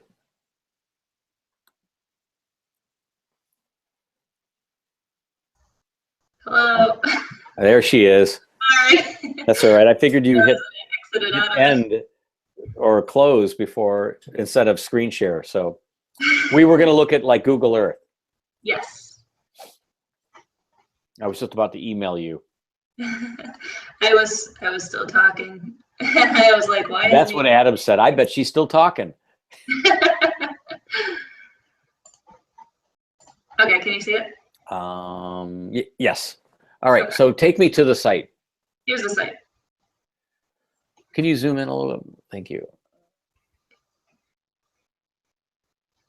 So I want to hear your reactions to the site and why it has like virtue and preference over like, say, the site to the west of it, to the other side of Mason. Well, actually, my coworker is leasing these lots, Yes, I remember now. and so it's kind of like maybe something could happen on these Right. lots. I remember now. Thanks for reminding me. So you're, yeah, and I'm fine with that. Okay. So The land bank owns all of these. one more time. The land bank owns all of these for now. I A see. couple other lots, but they're all How does one lease land from the land bank when there's nothing on them? What is she or he leasing? you just maintain the lots. You mow them for the land bank if you lease them. He's not really getting any advantage out of it. Yeah, there's no value to him, is there? No, but they're only like $1. Yeah. So he's not like investing anything, but But he's like, Brianna, does he have maybe like the first dibs if they do decide to release them? yep. And he can buy them anytime that he wants. Is that a motive for him to do the lease? Yes, he wants to do something on these. He's just not 100% sure what yet.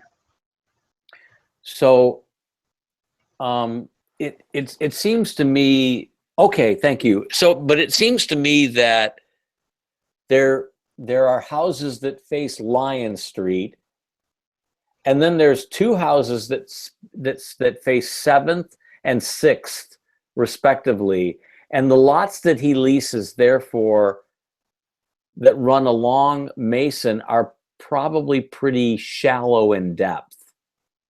Are you aware of that? Do you sense that? Yeah, they are a little bit shallow. No, I'm going to show you how shallow they are. Can you pan down to the parking lot south of 6th? See that? Look at that. So each of those spaces is 20 feet. So those lots are only about like 80 feet deep, Mm-hmm. maybe less, maybe only 70 feet deep. Are you in Google Earth right now? No. Okay, so in Google Earth, right? Or your friend has maybe a survey of this. She or he will someone should help you figure out the depth of that land and what those parcels look like. I think 70 feet, and that's just my hunch, that's what they are. Maybe they're 75, maybe they're even 80. That's kind of a backbreaker. Mm-hmm. Could be a really interesting site to do something on because it's so challenging. Because it's going to limit where you could park, and it's, if you even park on the site at all, it's going to limit the residential product.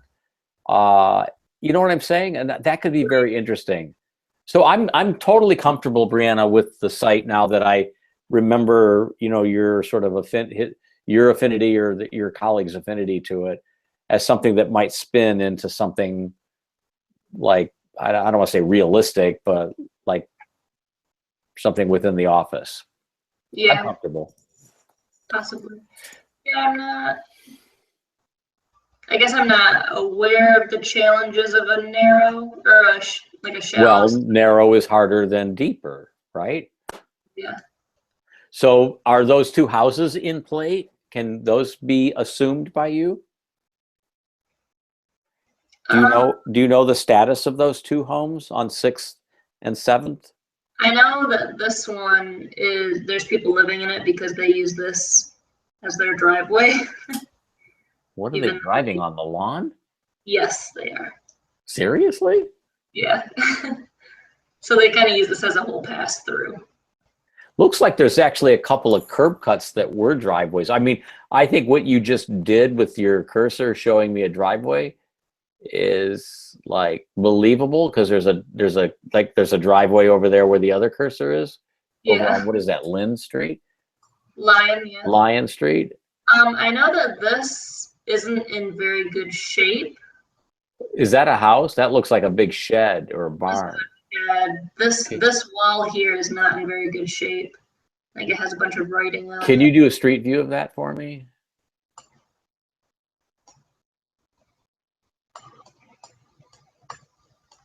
Oh yeah, it's just a barn. That could come down.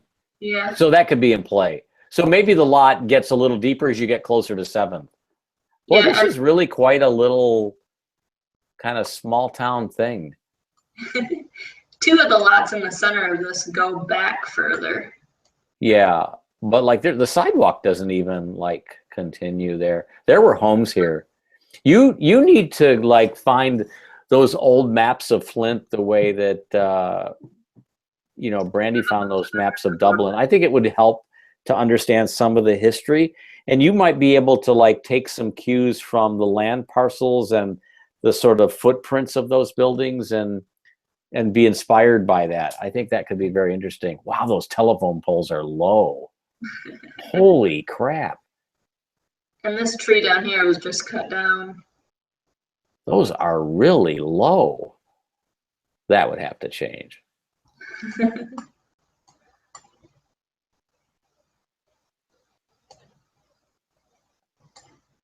Mm-hmm. You could do something there. Yeah, these go back a little bit. These two right here are a little bit further than the rest of them. Okay, I'm comfortable. I'm comfortable with this. I like the narrative. I like knowing a little bit about Greg and Teresa, and I love this site. Its proximity to Hurley and the Whaley is really, really sort of provocative. Can you tell me a little bit more about where they might buy their groceries? I know where they're going to get their flu shots, but right? Like, but can you tell me a little bit more about this community where the? Well, I know that the local grocer is around here. So I think it's right on Saginaw, right over here by 3rd Street. What kind of grocer is it? It's a place called the Local Grocer. Literally. Yeah, they are at the Flint Farmers Market and they have a location here. But they actually just started a delivery service for Brilliant. the area for groceries. So that would be the closest proximity place. And then moving. So food, medical, school. Where do the kids go to school? I'm not 100% sure on that yet. So I think you need to dial in the food source and the education source. I think you got the hospital and healthcare sources and maybe even childcare sources locked in. I think that's important. I think is someone in a review going to ask you about this water problem and what you think about it and how can you justify, for example, I know you've thought about this too, how you can justify building in a community that can't even take care of its water. And you know what I mean? And what are you assuming is going to happen by the time the site gets built? It is kind of difficult because a lot of a lot of the issues. I for like doing design in this area for housing, it's hard for me to do something about the problem when it's underground and it's the plumbing in these specific areas. You can And close your screen share, actually, Brianna. And I'm not actually sure which specific areas it's hurting. And I need to do more research on that. But I guess I don't want to say like I don't want to take on the challenge of doing that, but at the same time, it's like, how can I do something about that when it's like we know where the problem is and we know how to fix it, it's just that the money isn't there. Right. So that's kind of hard for me to take into account when I'm doing missing middle and the sites that I'm using. Like I can always use like old sites of homes with the bad pipes and just say, hey, replace them when you make this new place. Mm-hmm. But I don't think that's as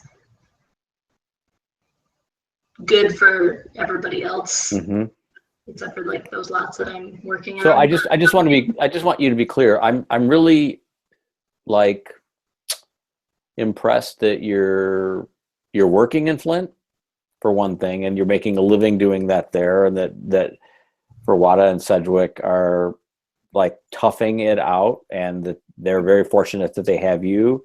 I think that the city needs more architects like them and like you working in it, and hopeful and believing that the city will recover. It's really important for Flint to recover from this, because what's happening there is going to happen. It's going to happen in other communities, and how you guys deal with it is going to be what those other communities look to. And we need for Flint to succeed. We can't afford for Flint to fail. And so the very fact that you're kind of like ponying up to do something there is inspiring. I just don't want it to be like ignorant of the issue. I don't want it to be dismissive of the issue or assumptive that someone else is going to take care of it. And if there's a way that in your research you can, make it clear that this is actually a neighborhood that's maybe not directly impacted by this situation, that might be helpful. If you could learn what your mayor, Karen Weaver, is doing to, what Mark was talking about earlier tonight, what is she doing to attract people to move to Flint? Because you don't want the brain drain, you don't want the family drain to happen here. The hospital can't afford to have those families leave, and she can't afford to have those houses off the tax record. So maybe there's something that the city's actually doing right to encourage more people to come in, and how is she convincing them, right? How is the Chamber of Commerce convincing them to do that? One more time. And so far, I've heard she isn't doing a very good job. So I will look into that more. Yeah. But yeah, I understand that it's going to come up because it is, it's this huge. It's the elephant in the room. It's a huge thing, and it's going to come up, and I do need to be more prepared to talk about each aspect of that as well. Yes, ma'am. So begin to think about that. Look at some historical maps. Maybe you can find a survey. Maybe your office has a survey of that land, or maybe you could call a local surveyor and say, look, we work together. I'm doing this silly project with my studio at school. Can you I won't use it for anything else, I promise. Can you share me the AutoCAD file of this site? I just need the boundaries. I just need like an ALTA survey. I don't need the underground. I don't need anything. And see if they could help, if they could release that for you. Yeah. That would be All right. All right. Thank you. Cool. Very much. Thanks a lot, Brianna. Have a good night. You too.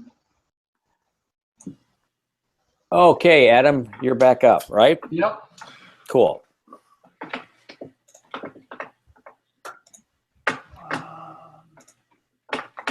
So tonight's presentation was really interesting. I enjoyed it a lot. I hope you kind of saw how yours was different, Mhm. right, than the other presentations. Notably, of course, was the sort of number of plates that you showed and the way you were already, like we do expect in these studios, of making your case, right, telling the story and making the argument for what you're doing, versus like something maybe more distilled or more concise in the way that your classmates may have approached it. Not that what they did was better or more appropriate or anything like that. I just appreciated the difference that we saw. Uh-huh. I started to do some looking into the people you were talking about. Oh, good. Like Archigram. Yeah. Have you ever seen those drawings? Yeah, that when I was at U of M, they would sure. talk about them a lot in their design theory courses. And then Super Studio and Kisho Kurikawa. Yeah. So Moving City is kind of my favorite image.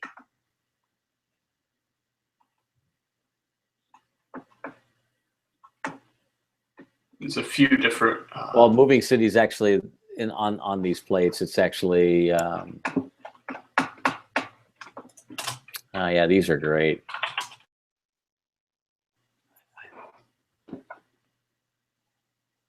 Mm-hmm. The one on the top right. Right. I mean, you can see like the legs, and you can imagine this thing like ambulating, right? It's like Intrepid City, and it's just moving like a beetle, right, across the landscape. Dependent on it, but like independent. I love that sort of bivalency that their work created in Super Studio. Did you look that up? Like Continuous City? That's a really important image from like 1968, 1970. Super Studio is one word, I think. Yeah, there it is. Continuous Monument. So this was like this, we were talking about the Kurikawa, like click on the colored image underneath furniture. Yeah, that one. So like Kurikawa uses the 10 foot by 10 foot by 10 foot cube to create those hotel rooms. And they plug and play to create that kind of like corn cob of a hotel. So too is Super Studio's Continuous Monument. It's these 10 foot by 10 foot cubes that aggregate into this ribbon, this continuous, like preposterous, hovering, floating, like city that wraps, right, like a belt, completely around the complete planet. And yet it somehow like defers to settlements like Chicago, and here in this case like New York City. Right, so they're really, really provocative drawings, right, from that sort of perspective. Yeah. And then I can't remember Moshe Safdie. You probably already know that one. The Montreal, the Olympic Village at Montreal. SAFDIE.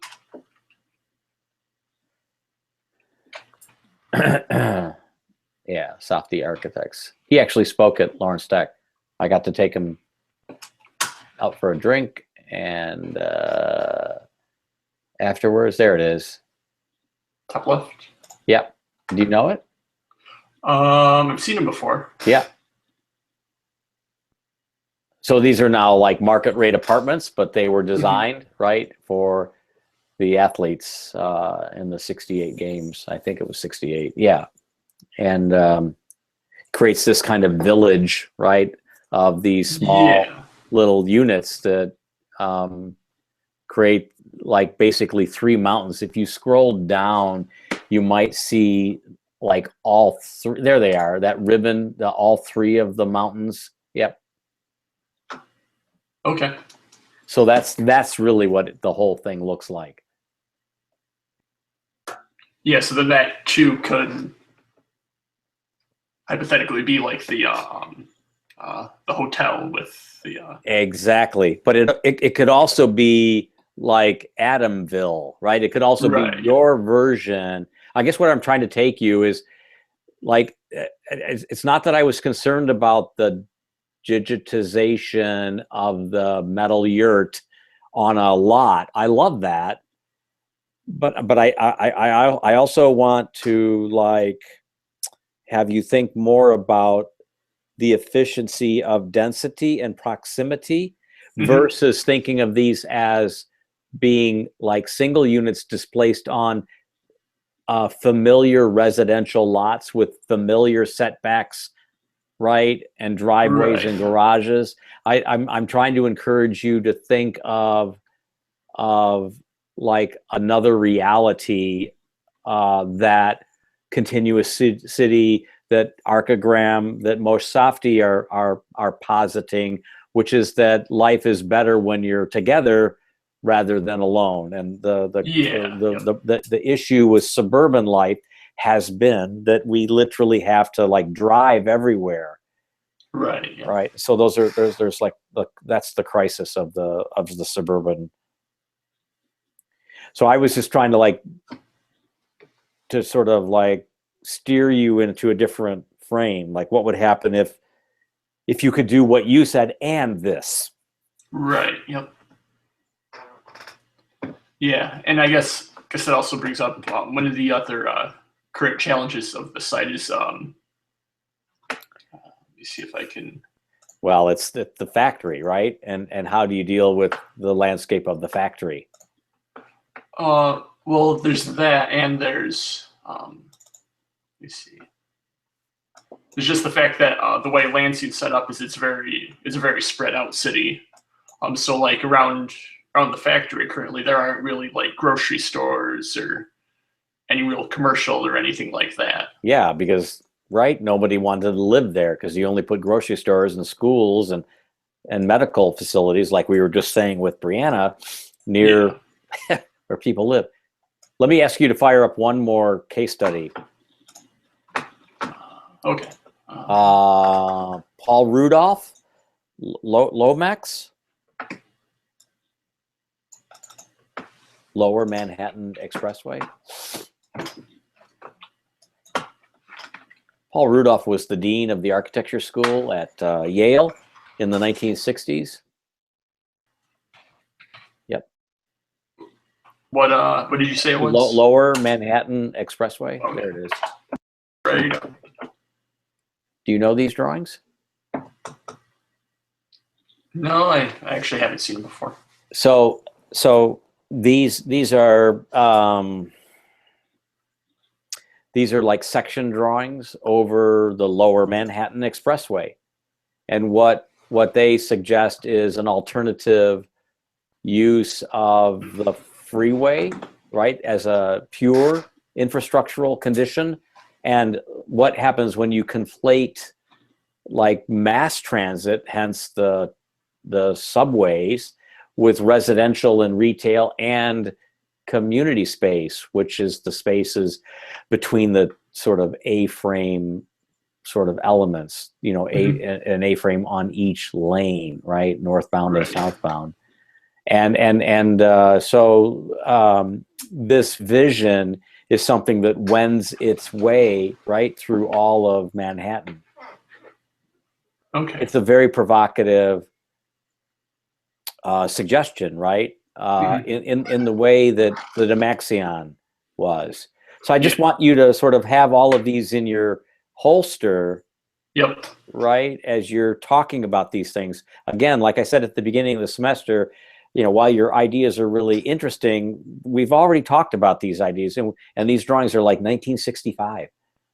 Just so you know, and it's imperative that you know about them, but it's also I want you to be humbled by the boldness of those ideas as a way of making you create bolder still ideas. Yep.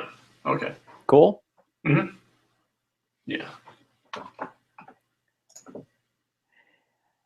And in the 1960s and 1970s, the economy was such that architects weren't working a lot. They weren't getting commissions, and the economy was dry in 1970, and then again in 1980, and then again in 1990, and then in 2001, and then 2010. So it happens like every 10 years, and we're right on the cusp of another one, I fear. Anyways, architects like retreated to the studio and speculated. And that's actually where some of the most interesting ideas come from, when they're free of like the constraints to imagine a world that nobody might have thought of before. And I think your work kind of is trying to situate itself there. And that's why I'm interested in it. Okay. Grounding your work in that neighborhood is, I think, the challenge I have with it.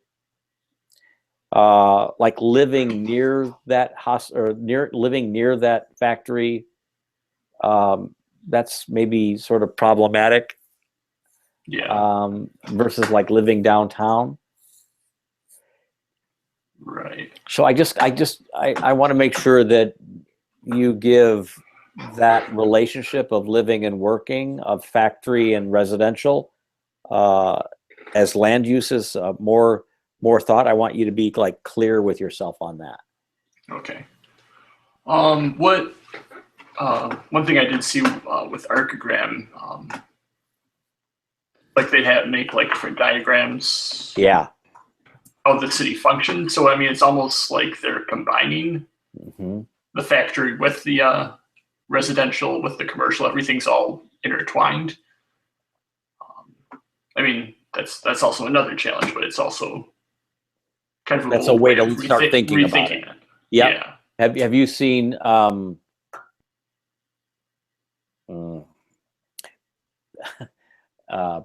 Pig Tower? No, I haven't. By MVDRV.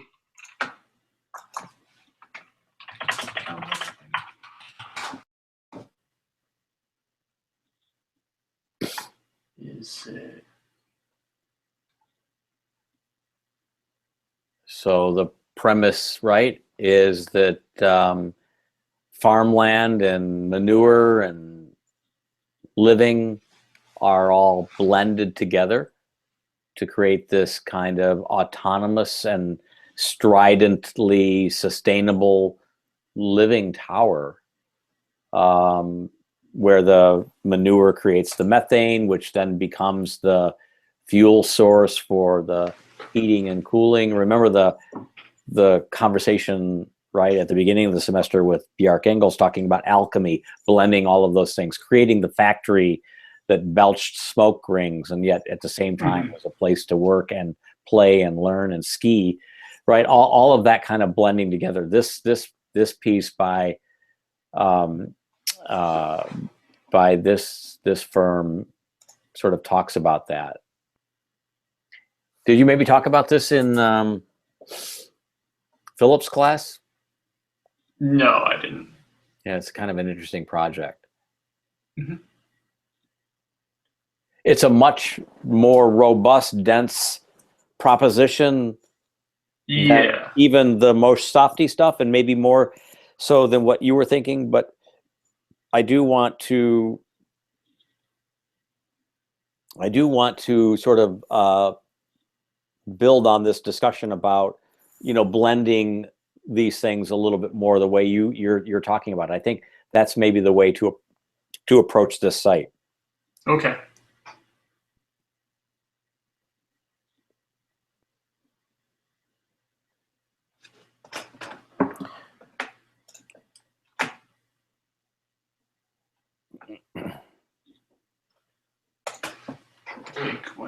What else should we go over?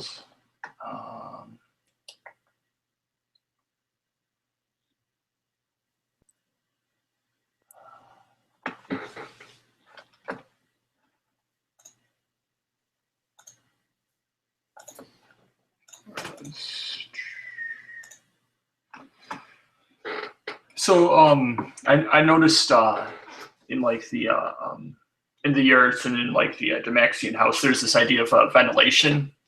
So Sure. one patent this company has created and is working on actually like getting out there in the public for use is uses the Venturi effect. Yep. As an alternate to wind turbines. I think that might be one just one aspect. Something that'd be much more interesting than just putting a wind turbine on. I know that's why I showed in the Yeah. in the rendering. Start to come up with different stuff like this that can start to get incorporated in, and there's also I don't know if I don't know if I have the tab anywhere, but there's also a work into using cuprous oxide. So oxidized copper is a semiconductor that's can't remember how many times cheaper it would be than the current silicon solar panels. So there's different things like that that I was thinking of looking more into and starting to weave some of these things together.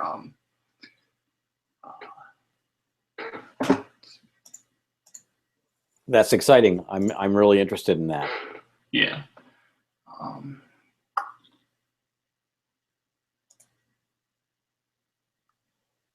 Trying to think of what we haven't gone over that we didn't go over during the presentation. So maybe let's go back to Google Earth for a moment, Yep. or to your site plan, Adam, and let's just help me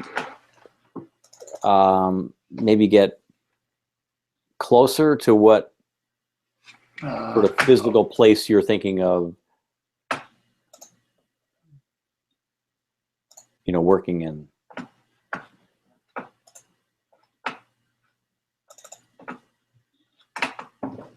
So here's that master plan that I kind of laid out. Yeah, can you zoom in on that?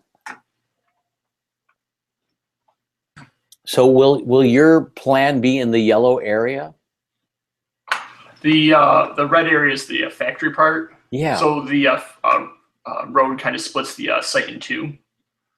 So I was thinking that there could be like a park and retail and different things that kind of break up the factory from the residential area and create a sense of separation. Yeah, buffer. Yeah.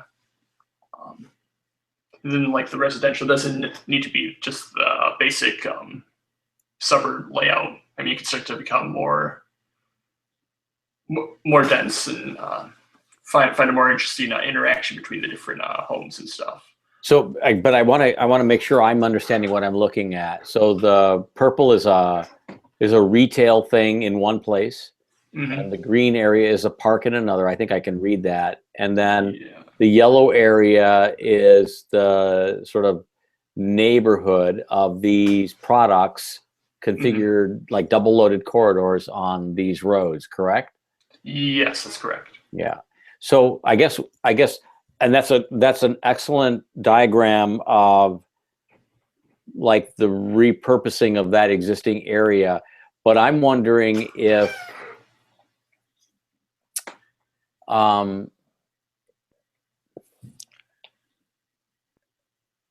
what's the north-south line or spur that runs through the yellow and then runs up to the words that say production and shop or ship receive? Is that a rail line? Yeah, there's a rail line that comes down the middle of the site. Yeah, and intersects the road, and yeah, okay. So what and where you say retail, park, and rec center and housing and Levitt Estates, is that all residential there underneath those titles? Yeah, that's all residential in the yellow. What if so what if the site, what if you cut, right, if you just snipped off the yellow parcels to the east of the spur and took all of those residential units and mirrored them or folded them on the axis of the train tracks? Okay. And then looked at that site from where it starts just above that picture up to the road, and said all of that has to be on that site, and all of those uses had to be blended together and not segregated. Okay. That, I think, Adam, is going to create a more sort of robust and Dynamic interaction. yeah, a more realistic townscape Okay. that gives you something in terms of products that is different than what we're expecting to see. In other words, like when I saw this drawing and I saw the photograph of the iPhone, the site plan is exactly what I expected to see, right? Right. The park is exactly what I expect to see for a park, and the retail is exactly where, everything's kind of like not the predictable, but like the default like application of those uses. What I'd like to consider now, having kind of like tried to reduce the footprint and stir the soup at the same time, is what if all of these things had to like blend together? What if there was like this sort of mashup, and they all had to cooperate and collaborate and become this more cohesive neighborhood experience? What if the housing actually had to sit along the park and retail had to sit below the residential, for example? And what if you actually had to like link the streets to other streets in the community, right, to the west? Yep. You know what I mean? And then create this sort of new community that grafts not only into the rail line and the factory, but also into the neighborhood. And I think that's going to produce some maybe more provocative responses that are believable and yet at the same time innovative. Okay.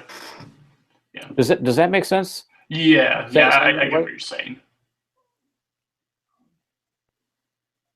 Yeah, it would lead to a much more interesting I'd want to live social there, interaction. right? I'd want to live there when it had all of those things, right? Yeah. Yep. Maybe you overheard me tonight talking to Brandy about Dublin. Yep. Yeah, sort of like trying to find where is the needle pointing? What part of like the old timer that carries that like water stick, like they walk around looking for water in the desert. Where does it point to? Where is that hot spot where it's really ripe with our opportunity, and I think that's sort of what you need to do here. Okay.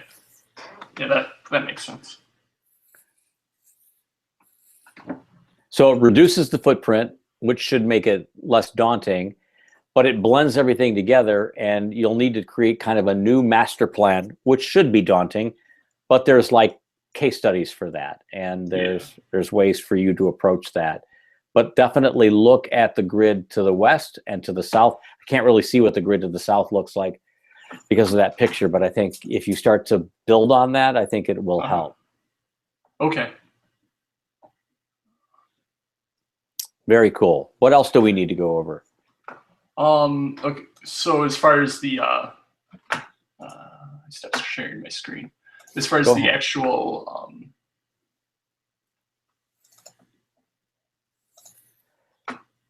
so as far as the actual item itself, what sort of because a lot of the case studies are more interested in like the exterior views of how the different units interact. What sort of things can I look at as far as like changing up the interior? How to create something that's... I don't know how to answer that. I guess I love that you're inspired by the Demaxion, and ultimately you need to know and therefore need to teach us about it at a really high level. Yep. If that's what you're kind of, wedded to and deliberately, working from as a point of departure, I think you really need to pay respect to that. Right. But at the same time, I feel like if this is an opportunity for you to like innovate the Demaxion Mhm. and create something that is a departure from it. And I suspect that in the case of that prompt, there are others out there that have done just that. So I think you need to find out who those cats are and what they did as a Right. way of making sure that you're different or similar or whatever to them. But Okay. ultimately, I feel like, I mean, I guess where I tried to take you tonight with looking at the question of these things, maybe the question of missing middle housing, and this may sound preposterous, but maybe that question isn't about the thing Hmm. as much as it is about the quality of life and the quality of the things around the thing that you've designed, the quality of the neighborhood, the way it reasserts the neighborhood, the way it blends with the neighborhood, the way the neighborhood provides services and value and virtue to the things that you're designing, right? You know what I'm saying? That's actually why I kind of wanted you to pull away from the thing and to think about how they all aggregate and how they all like stitch together. Hmm. I don't know if that makes sense, but I just feel like Yeah, I get what you're going for. I kind of feel like you have to do both things. And that Right. maybe, right, the urban plan actually is one of the voices that's speaking to that question. Hmm. What do I do with this thing? How do I make this work? How do I stack it? How close can I have them together? Can I blend two of them to make one? Can I blend three of them to make one? That kind of thing. Yeah. Can they move? Can they adjust? Can they have canopies that open and close and contract? And Hmm. I'm interested in letting you like pursue what the thing is and how it behaves and how it's organized externally as a thing that shields the weather, for example, and as well how it like works functionally as a vessel for living in. But I'm also kind of trying to prompt you to think about how these elements, these metal yurts, if you will, actually blend together and create something more than just an assembly line of colorful, shiny objects that can Right. get deposited on the wax paper, right? Hmm. Every 38 feet, ding, ding, ding, ding, and then ding, ding, ding, ding Yeah. on both sides of the street. Okay.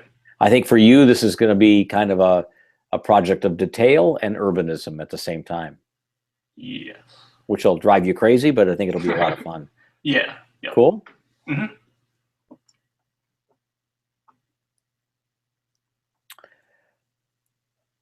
Okay, well, I don't have anything else. Okay. I appreciate it. Thanks for pulling this together. I really love this image, by the way. You should think about like maybe painting it or framing it. I think it's really, really compelling. Okay. All right. Have a great week. Thanks, Yeah, Adam. you too. Thanks. Okay, bye-bye.